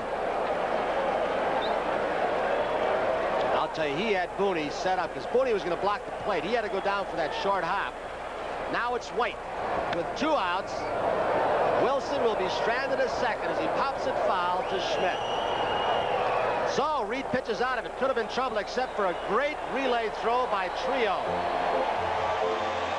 Here he comes around third, Porter. You remember in Philadelphia when he got in about the same situation, he kind of stopped and criticized for it, and rightly so. This time he went in as hard as he could, but same result, out. A couple of very exciting innings, but after 6 here in Royal Stadium, Kansas City, the Royals lead 3-2. We'll be back after these messages from your local station. 2 more hits send Bystrom walking. Ron Reed relieves, and the Royals go ahead by a run. Now, Darrell Porter's at first, and Willie Wilson connects. From the crack of the bat, Porter's got home plate fever, but so does the Philadelphia tandem of McBride and Trio.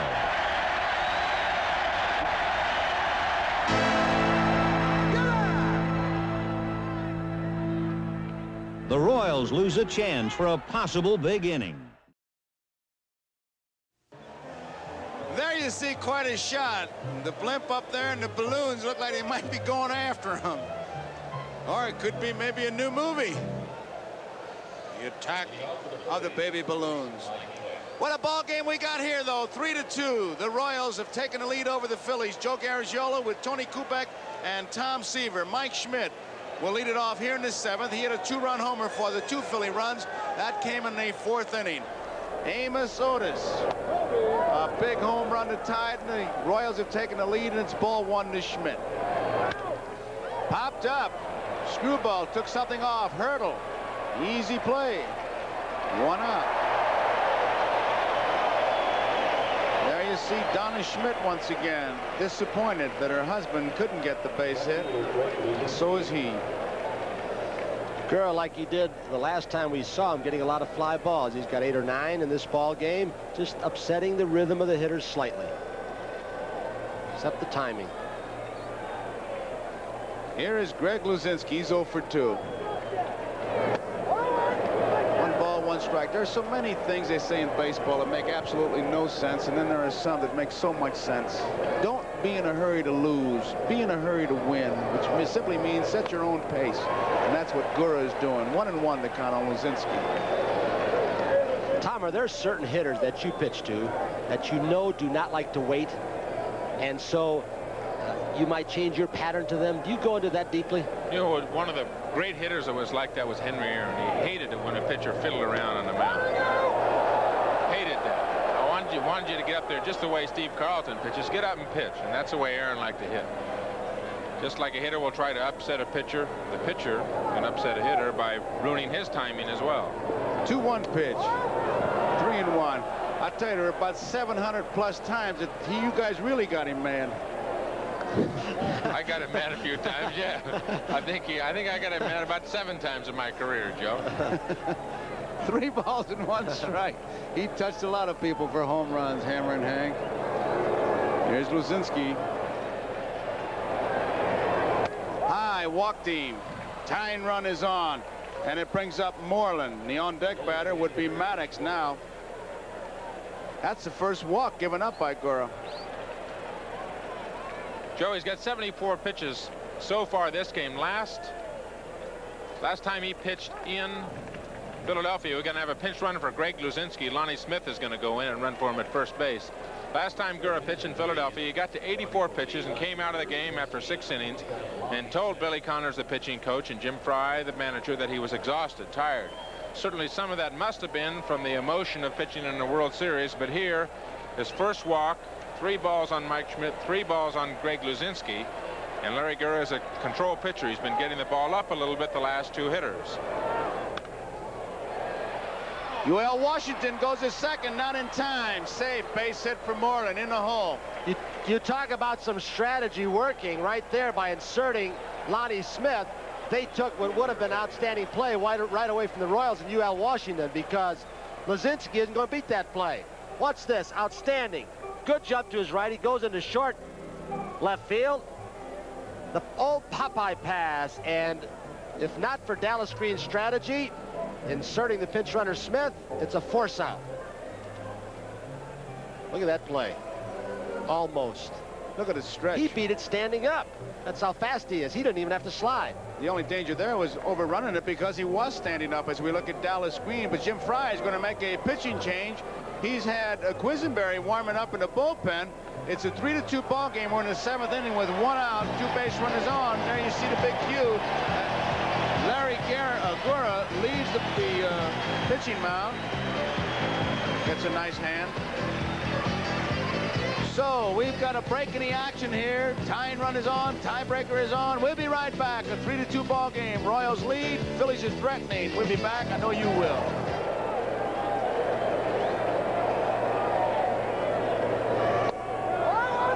Ball 1. Top of the 7th. 3-2. There you see the runners, Smith and Moreland. The on-deck batter is Manny Trio. 1 out.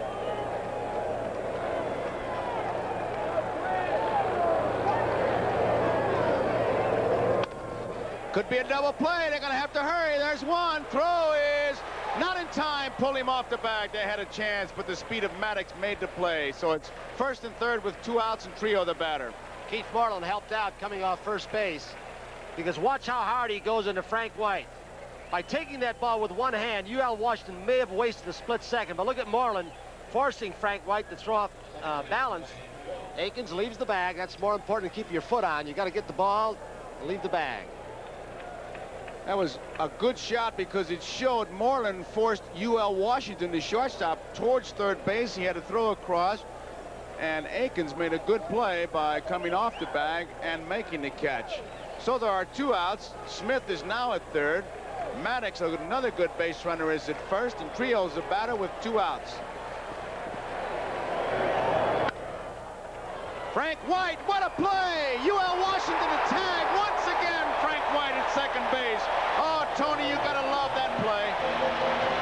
I'm not the only one. Listen to the fans. They'll tell you how much they loved it.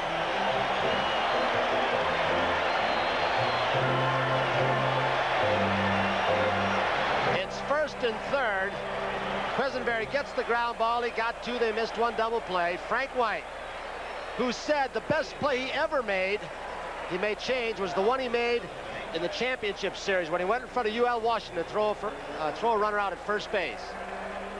Oh, he is something. Defense, and Frank White made it. So, bottom of the 7th, Royals 3, Phillies 2.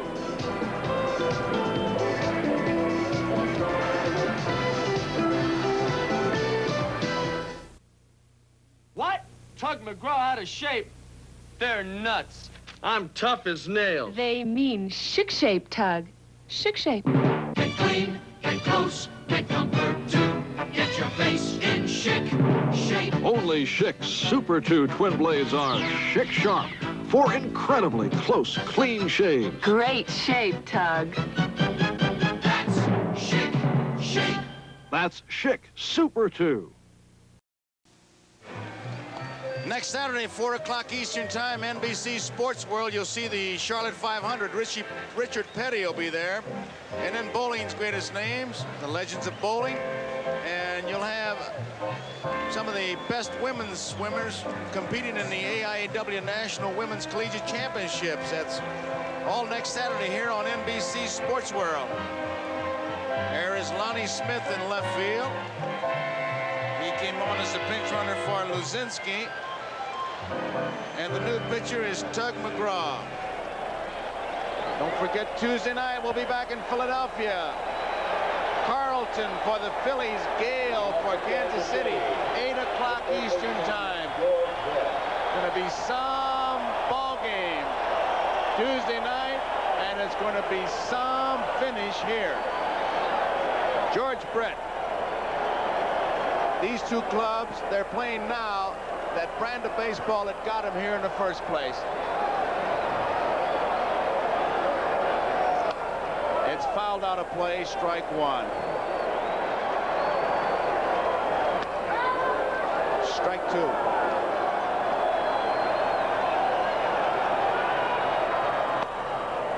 Brett is out on strike, so McGraw gets his first strikeout. That's 1 out in the 7th inning.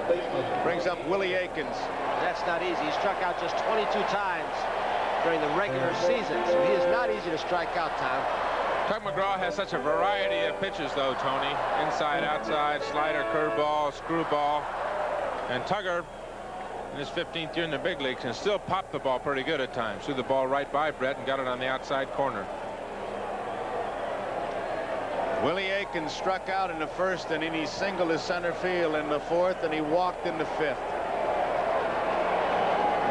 On his toe with that front foot. Low, ball 1. Started getting on that toe on his front foot. Akins did about 6 weeks ago, I was told yesterday, behind the batting cage during batting practice, and has been on a tear since. There you can see Dutch Rennert establishing the back of the batting box, the rear of the batting box again. He's got no problem. He just goes to Bill Kunkel and says, let me have the tape measure there, Willie. There's that toe. What a stance. Curveball is inside, Rennert says. When they get on the toe of the front foot, usually the expression used is keep your weight back, and that misnomer in baseball. A lot of guys hit off their front foot. Great hitters. Didn't get it. 2 balls and 1 strike. Whitfield really gets on his toe from the Giants.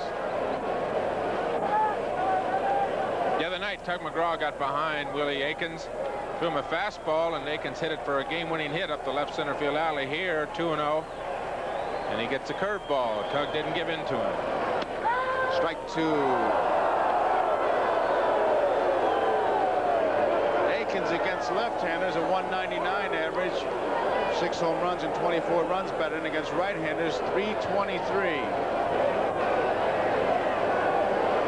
I would guess you're going to get a couple of breaking balls in this situation, even if Tug misses with a 2-2 pitch. Screwball. He's strike called by the third base umpire. Now Aikens wants to talk to him, and Bill Kunkel says, "Go back." Oh, this is Jim Fry. Aikens had words on the pitch before with Rennert. I've never seen a hitter go down that far and challenge a third base umpire on an appeal call. Ronnie, we'll let you take over on this. What's going on? I'll tell you, Willie's just, I don't know if he went too far. We can see on a replay. Oh, yeah, he went out way out in front. Bill Kunkel had it right. Willie's just so high-strung. Kunkel, it's a close call, and what are you going to do? You got to make it one way or the other, and Billy said one way. I thought it was great of Billy not to come down and argue with him, because Billy Kunkel could have come halfway down the line, and we would have really had a one-on-one. I never thought I'd hear an umpire ask for a replay on television. That's a World Series first. Let me see the replay, the big umpire says. 1 ball and 1 strike. But that was a good call, Ron. You made a good point, too. There's Aikens. He is still upset. McRae, nobody will get this one. It'll be extra bases. Down into the corner. Lonnie Smith up with it. McRae stops at second. He has himself another double. You remember yesterday, McRae had 2 doubles. He's got another one today. And his bat starting to go a little bit is very important when they go back to Philadelphia. As we look at the screwball he hits in the corner, not hit well, but they were playing him off the line. Lonnie Smith was.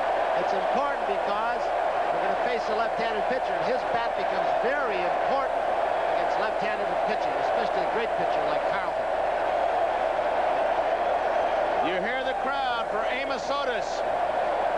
We talked about the most valuable player, the race being between Aikens and Brett. You better put this fella in there, too. He has had some series. He has 11 hits, 2 short of Bobby Richardson's record of 13. They're going to put him on. Hal McRae was on at second base with the double, had 30 or more doubles for the 7th consecutive season with Kansas City, and a career high of 54 and 77. Back to 1980, he was 4th in the American League with 39 doubles. Yount led with 49. And there's Clint Hurdle. Otis with 7 runs batted in now. He's second to Willie Aikens as we look at the Phillies bench. I might add, with Hurdle coming up, watching McGraw throw that screwball to Aikens in the 46 World Series. One of the real effective pitchers was Harry Burkeen. It was a series I was in with the Cardinals, and his effective pitch against the left-hand hitters and against Ted Williams was a screwball, which is a bit unusual, left-hander against left-hander. We're going to have a pinch hitter, though. Cardinal is coming out. Jose Cardinal.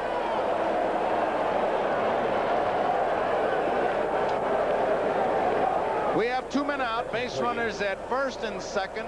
Royals are leading 3-2. We're in the 7th inning. Cardinal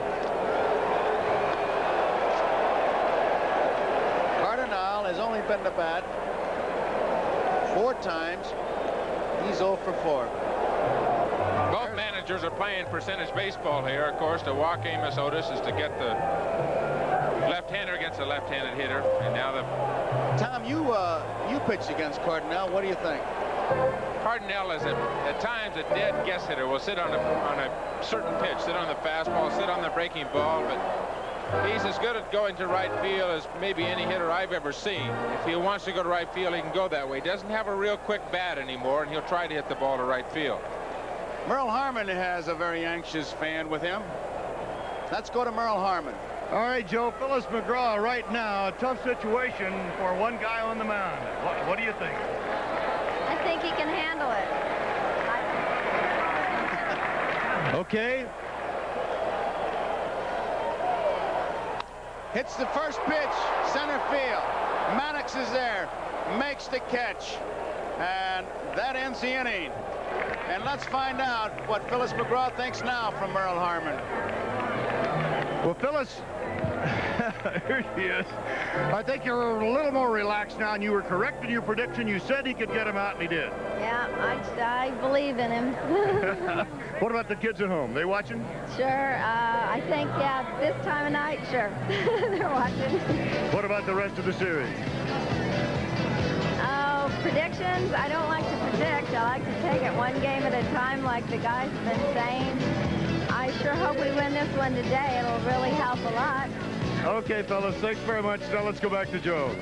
Okay, Merle, Phyllis McGraw, we complete 7 innings of play here. The score, Kansas City 3, Philadelphia 2.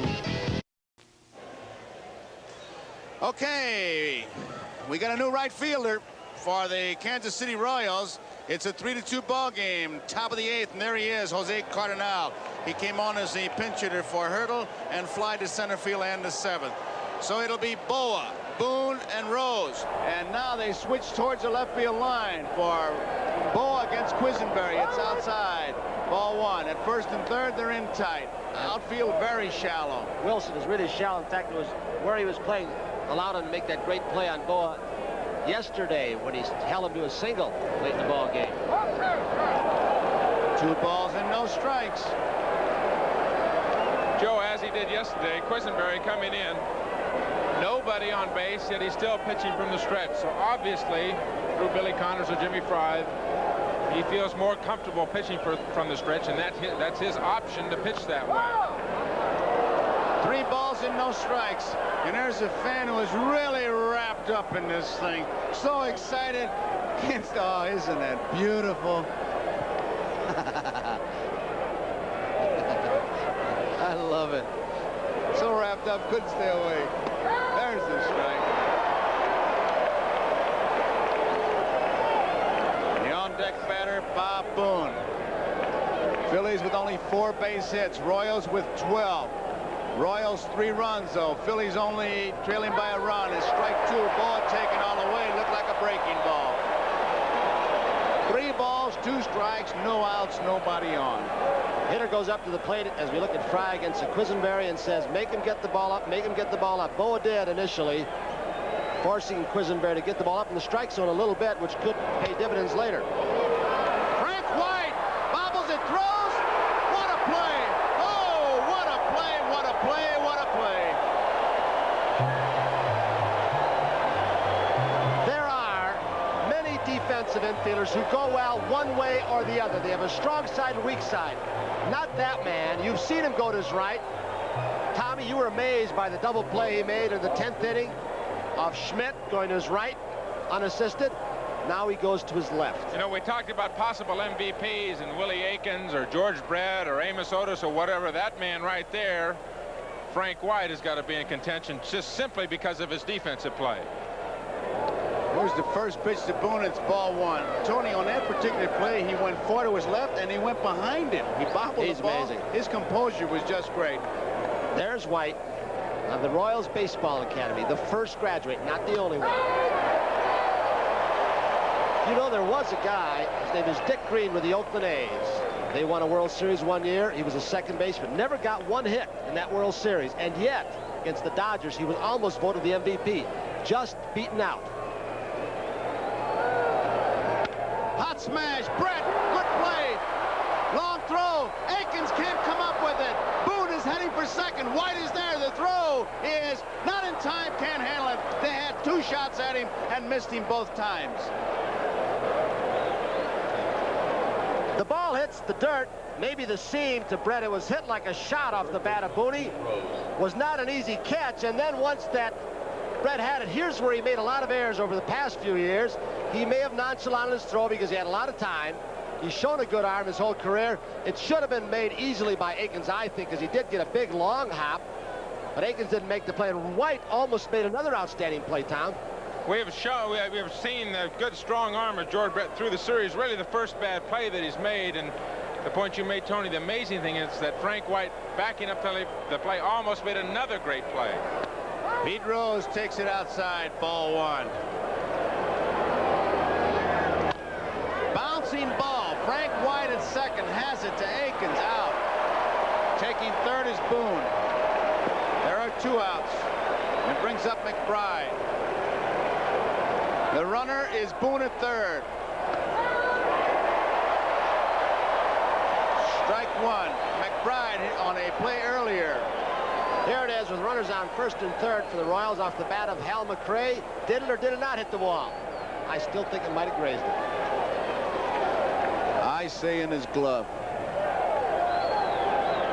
What do you say at home? Tap foul. 2 strikes. Well, I'll tell you something. We've been listening to Dutch Rennert, but if he gets a strike, Dutch Rennert will be drowned out by this crowd. They're on every pitch, much like the Philly fans. We're in Philadelphia and will be Tuesday night when we're there. Gale against Carlton, 8 o'clock Eastern time. Get ready. Make your plans. It's going to be a good shootout. There he is on deck, Mike Schmidt.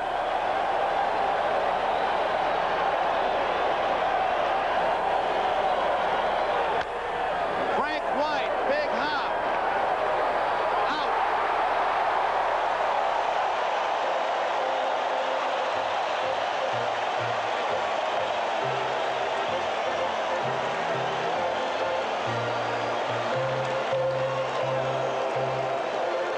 So we go to bottom of the 8th, 3-2, Royals lead, and 2 up for the Royals in the 8th inning. It'll be Darrell Porter, UL Washington, and Willie Wilson.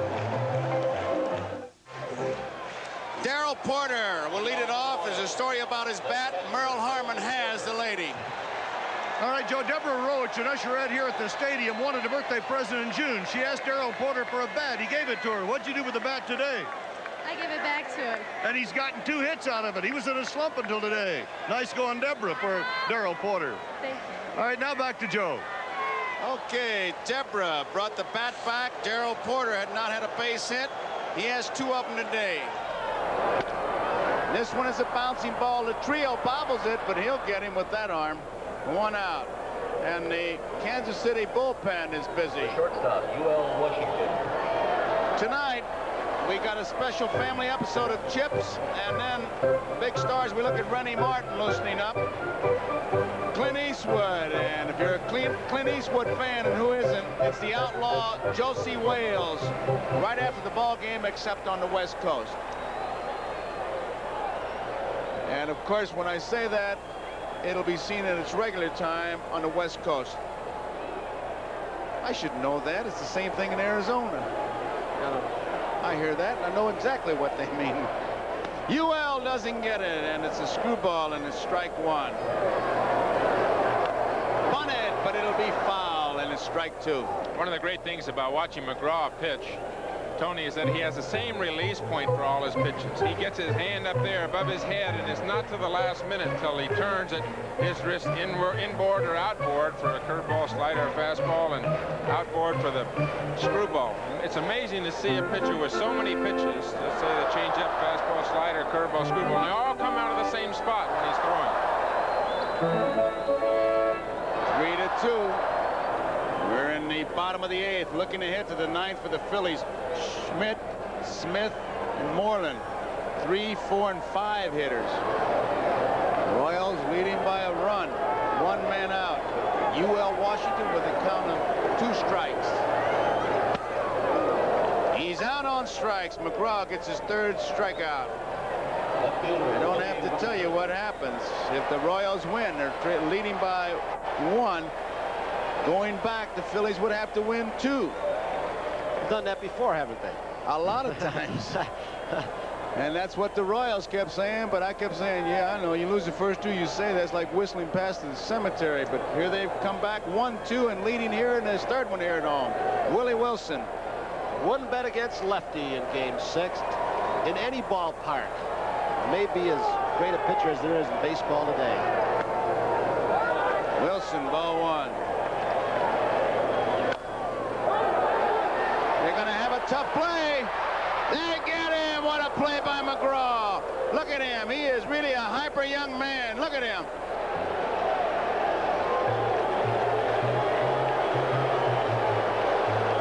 He talks to everybody. I got him. Now you guys go out and get him. Well, we're at the end of 8.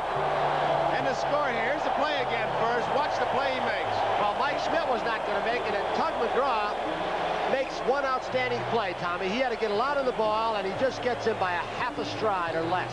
Not only an outstanding pitcher, but an outstanding athlete, all-around athlete. He's a great gymnast in the sense, great body coordination and body balance, and if you can make a play like that and throw out Willie Wilson, you have to be a fine athlete. So we complete 8 innings. The score, Kansas City 3, Phillies 2, and 2 up. It'll be Mike Schmidt, Lonnie Smith, and Keith Moreland. On Games People Play, Australia's finest compete in the Surf Classic. Find out who wins the valet parking contest and the finals of men and women's bronco busting Thursday. Be a tug-of-war, the wives too, on Games People Play Thursday, as we look at a beautiful shot of the complex here in Kansas City. Sun starting to set. Schmidt takes a low, ball 1. Schmidt with a home run earlier in the 4th inning for the 2 Philly runs. Phillies have only made 4 hits.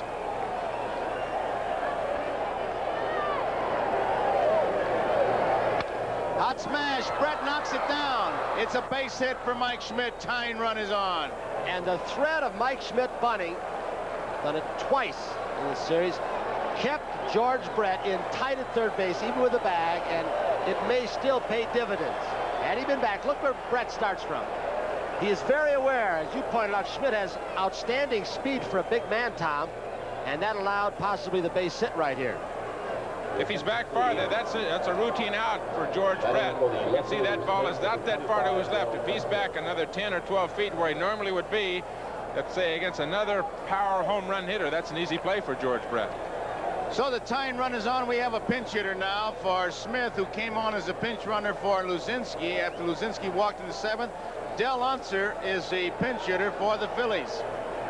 Nobody out. We're in the top of the 9th. Royals lead 3-2. Unser in that 2nd game had the big base hit against Quisenberry. Brett is moving in close at third base.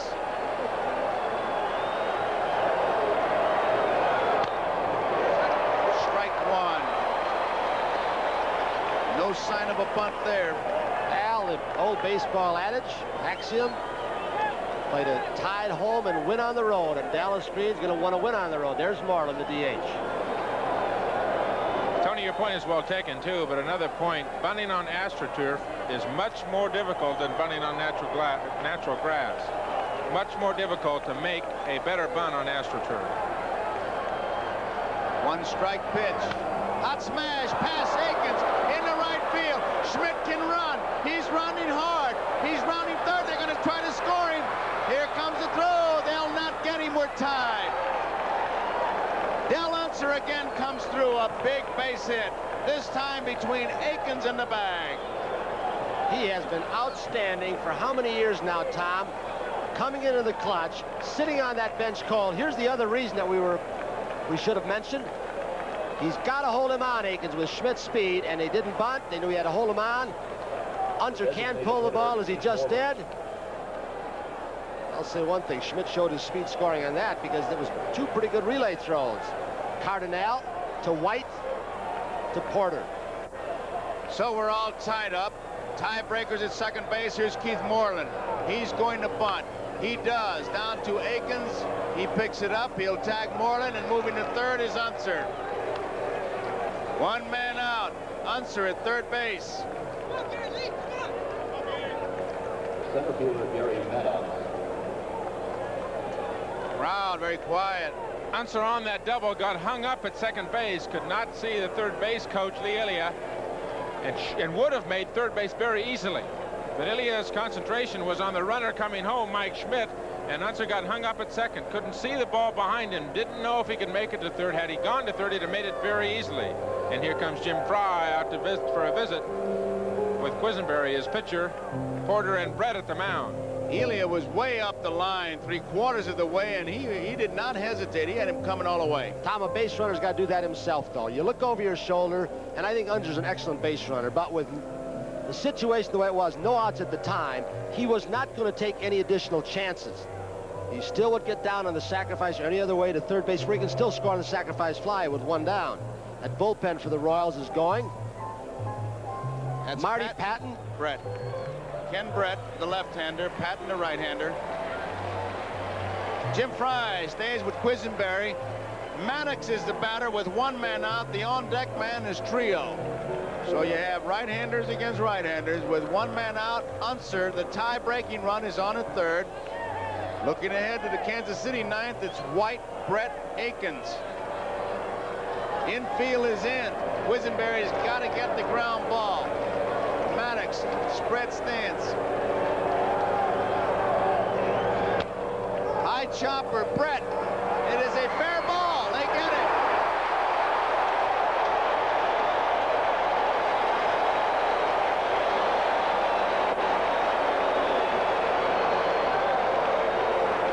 That was awfully close.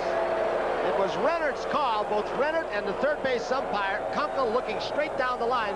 Watch Rennert, he got in position. Here's Maddox. He is thrown out by Brett as Brett held the runner Unser.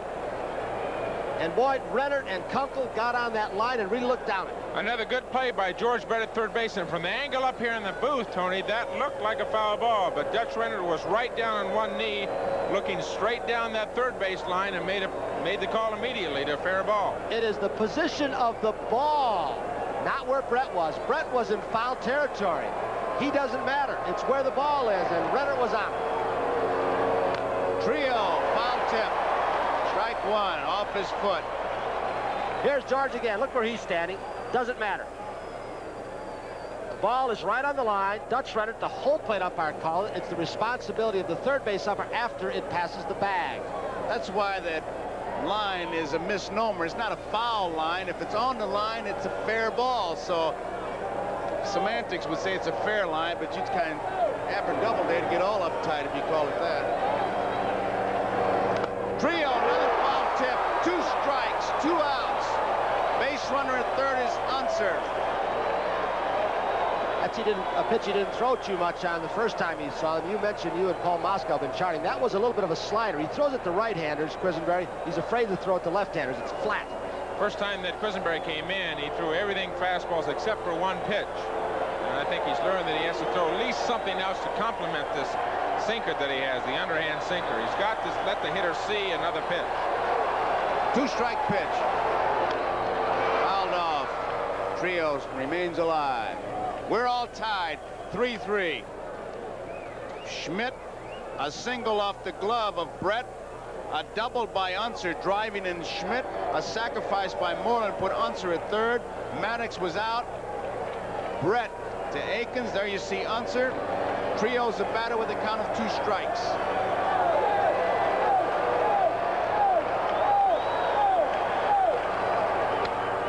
Off the glove. Brett will have to make the play. Not in time. Phillies lead. Trio lines one off Quisenberry, and look at Unser react. It's 4-3 Philadelphia.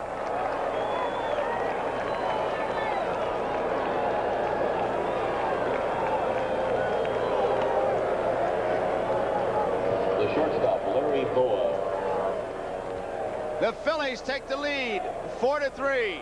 Here it is again.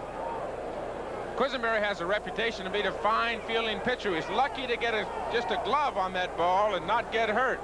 The ball bounds away, and Brett almost makes another fine play. To speed a Trio, he beat it out.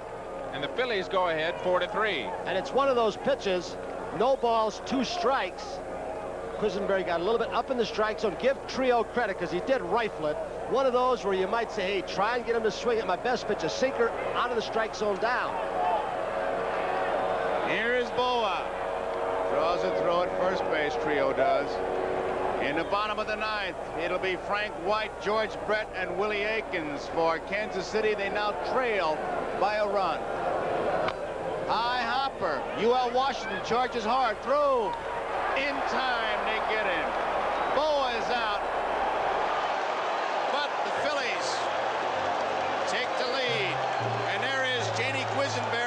see the disappointment and frustration as her husband and the Kansas City Royals go to the bottom of the ninth, trailing by a run. It's Philadelphia 4, Kansas City 3, and 2 up. For Kansas City in the bottom of the ninth, it'll be Frank White, George Brett, and Willie Aikens.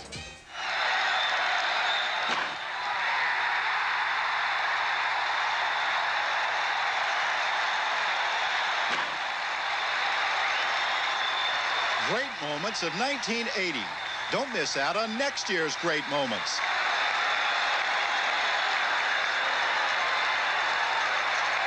Baseball fever. Catch it now for 1981.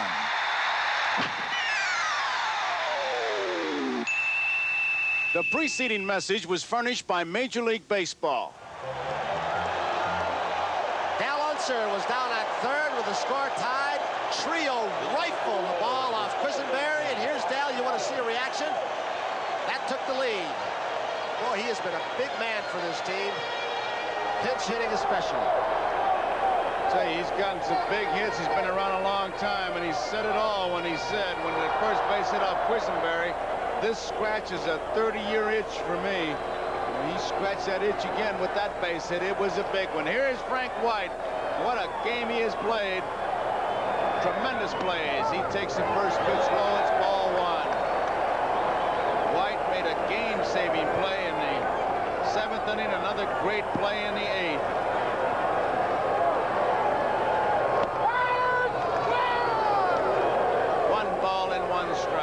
Kansas City being haunted in this ball game, or will be if they lose, the same as in game 2. They stranded 11, and then Philadelphia came here and stranded 15 one game. They will be haunted by that game as the series goes along. Kansas City stranded 11 this game.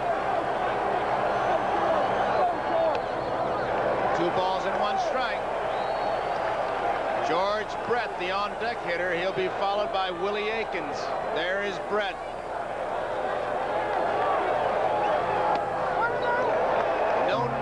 Says Dutch Renner, 3 balls and a strike.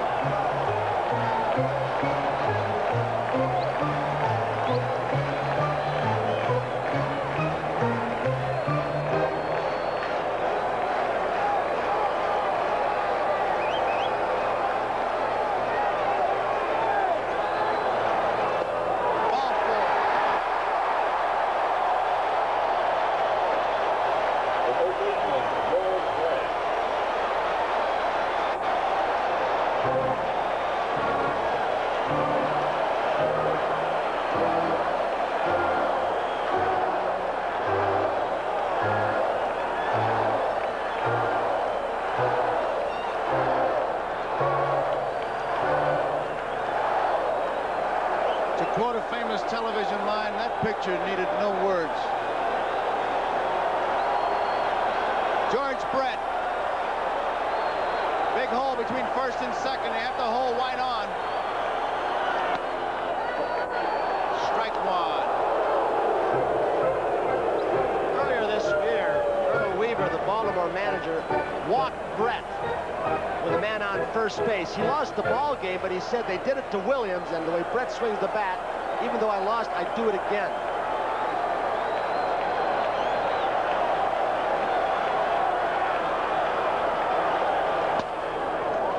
Strike 2. Nobody out. Bottom of the 9th. Philadelphia 4. Kansas City 3. White at first base. McGraw. Doug McGraw did not pitch very well to Frank White at all. It looked like he was darting the ball, Joe, but I've seen him do it so many times. He seems to create his own little moment of drama, and then he works his way out of it. Out on strikes. Big strikeout. George Brett called out on strikes. 4 strikeouts for Tug McGraw. He came on in the 7th inning. He has struck out 4. He has walked 2. He just blew smoke by him, Tom. I think he had George looking for something else, or otherwise it's absolutely perfect pitch on the outside corner, and George certainly knew it. Walked right away from home plate. No argument with Dutch Renner. Here is Willie Aikens. Aikens out on strikes in the 1st, singled in the 4th, walked in the 5th, out on strikes in the 7th. Pitch out, nothing going on. Ball 1. Ball 2. Dallas Dallas Green.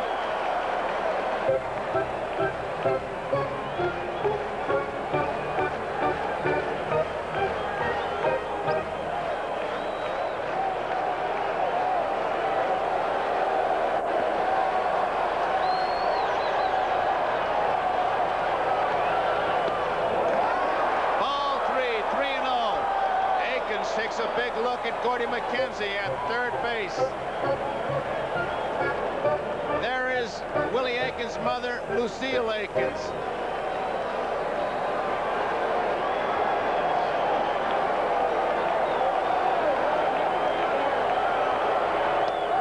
Ball four, walked him. Tying run goes to second.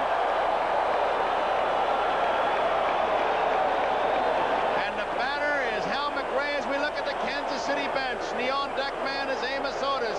Dallas Green looking on. Yeah, three right-handed hitters in a row coming up now. McRae, Otis, and Cardinal is scheduled. They've got Pete Lecoq on the bench should they make a change, but Dallas Green is not popped out. Somebody is working a pinch runner. There's Green and Starrett. The pinch runner at first base for Aikens will be Onyx Concepcion. Al McRae hit the ball hard in the second inning, but was out. He flied to right. Hit a long fly to right field. You saw it. Beck McBride. Did he catch it? Did he not? The umpire said yes. And then he had a double down the left field line in the seventh. The on-deck man is Amos Otis, who's been red hot. Home run in the single. McGraw trying to pitch out of a jab. One out.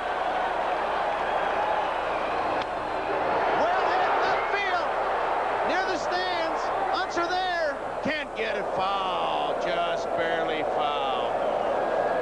Look at Tug, that says it all. Look at that, his pacemaker just blew. I think what Tug might have been worried about, he threw that ball inside off the plate, but that little bit of a wind started drifting it back toward fair territory. That was close. One strike and a long one. White at second base. Concepcion, the pinch runner at first. One out. 4-3, Phillies lead, bottom of the ninth. One hop. The second, out. Can only get a force play. It was a broken bat, and Boa made a nice play. White's at third to tie and run. Amos Otis, the batter. He's been hot. For that ball because he was playing McRae up the middle. McRae is not a pull hitter, even though he pulled the ball foul to left. McGraw makes a good pitch, got it on the handle, and Boa ran 8-10 steps to his right on a sharply hit ball, even though the bat broke, Tom. You know, the words of Dallas Green, I was talking to him in the clubhouse after the game last night. He says, we haven't done anything easily all year long. There's no sense for us to start now. And Tug McGraw's got 2 outs, but he's got runners at the corners, and he's not getting out of this inning very easily. The Royals are making it as tough as they possibly can. Otis is 2 for 3. Struck out in the second, single in the fourth, hit a home run in the sixth. He has 11 base hits, 2 short of Richardson's record of 13.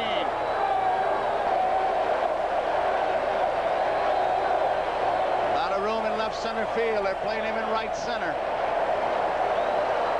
Almost as if to say, throwing the screwball and playing that way. See what happens. Fastball low, ball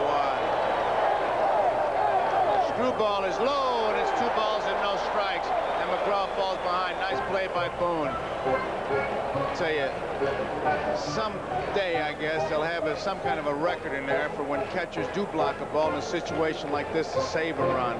Big play. 2 balls, no strikes, 2 outs. White, the tying run is at third. McRae, the winning run is at first. 3-0. And Amos Otis will take a good look now at McKenzie and maybe get the green light. The on-deck batter is big. Philly fan as opposed to the Royals fan. We saw White's at third, McRae's at first. 2 outs, 3-0 the count. Gotta believe he's gonna have the green light. Cardinal's the on-deck hitter. It'll dictate that move, whether he hits 3-0 or not. You gotta believe he's gonna get a whack at it if he wants to. before walked him. So they pitched around Otis and moved the winning run to second base. They didn't give him a chance. That's Ron Reed's wife right there. Donna Schmidt. Julie Reed, Donna Schmidt. Jose Cardinal, he came on, pinch hitting for Hurdle in the 7th inning, and he flied to center field. Up there now with the bases loaded.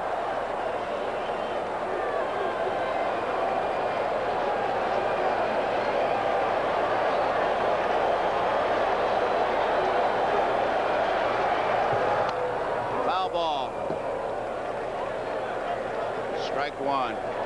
Jose has never been much of a base-on-balls hitter. He goes to swinging when he leaves that on-deck circle.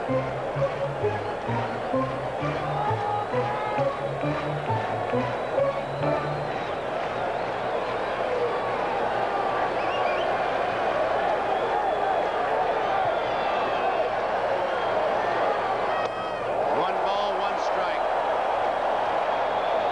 There's Phyllis McGraw.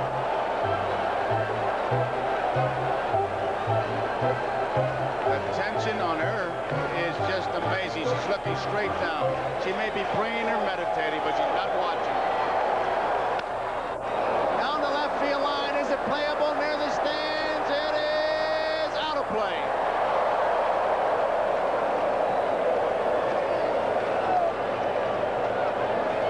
One ball, two strikes, 2 outs. Bases are loaded. Philadelphia 4, Kansas City 3, bottom of the 9th. Jose Cardinal.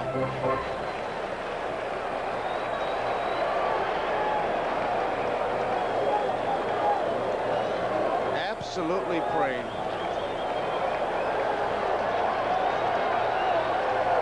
Broken bat, foul ball.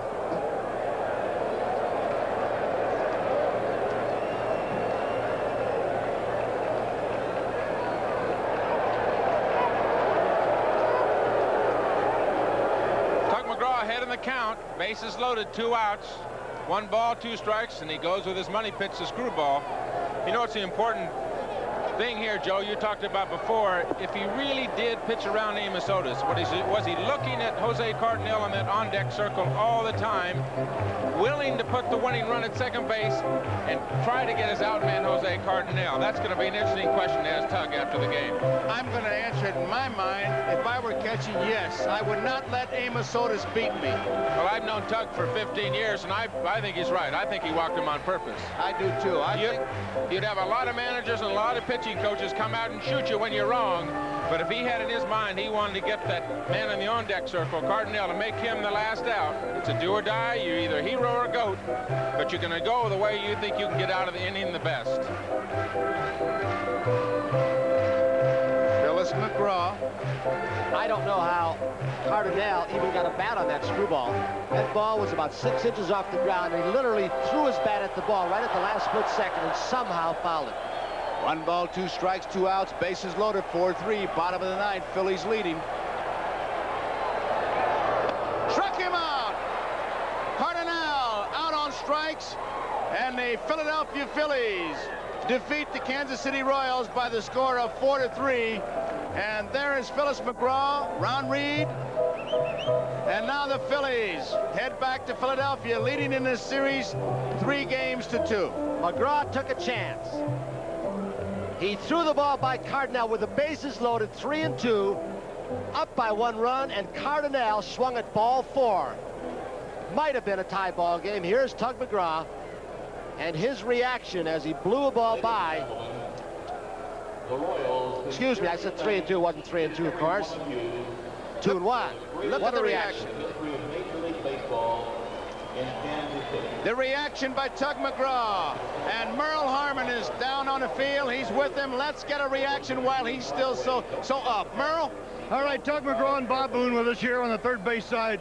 Tug, when Hal McRae hit that ball, I saw you do this. What were you thinking? Well, when he first hit it, I couldn't pick up the spin, and it looked like it was going to go out of here. But then finally it started to curl like a 5-iron shot and went foul. But Boy, I had my heart jumping there for a while. Bob, did you give him any encouragement when you saw the ball leave the bat?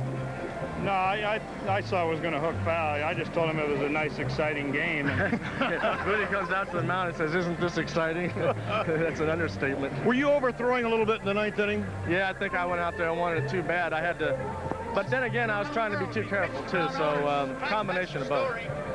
All right. Did you pitch around anybody? Yes. Yeah, I was trying to be real careful with Amos, but I wasn't intending to get anybody on base. It was just a real exciting inning. Right now, I'm too psyched up to actually go through everything as it happened, but I know I was trying to be real careful, and at times I was trying to throw the ball too hard to make a good pitch. And, you know, a combination of a lot of things go on in your mind out there, but fortunately, we got through it. Bob, what about the pitching as we go into the last 2 ball games now?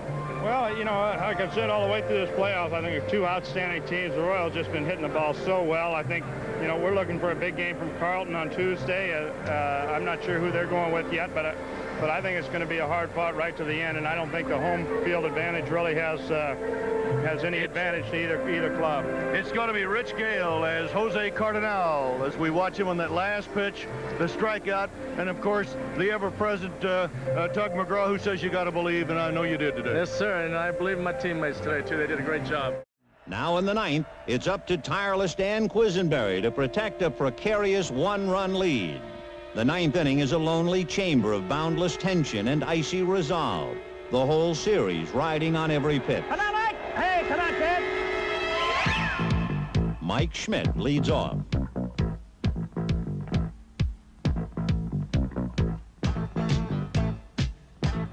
Brett, who'd been playing more shallow than usual, is a forlorn figure, and Schmidt is the potential tying run. Up steps pinch hitter Del Unser.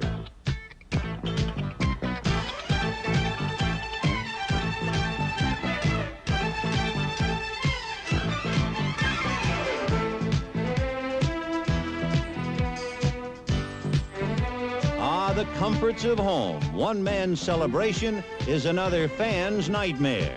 And now with the score tied, something's got to give. The uncanny Unser has been sacrificed to third, and now with 2 outs, the batter is Manny Trio.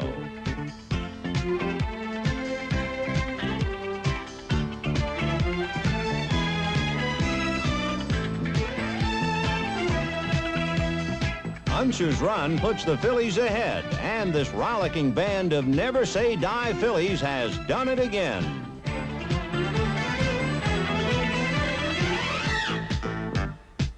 After Hal McRae's long fly ball to left falls just foul, Tug McGraw has to catch his breath. The Royals then load the bases.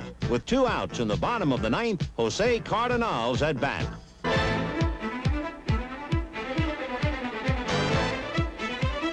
The count is 1 ball and 2 strikes.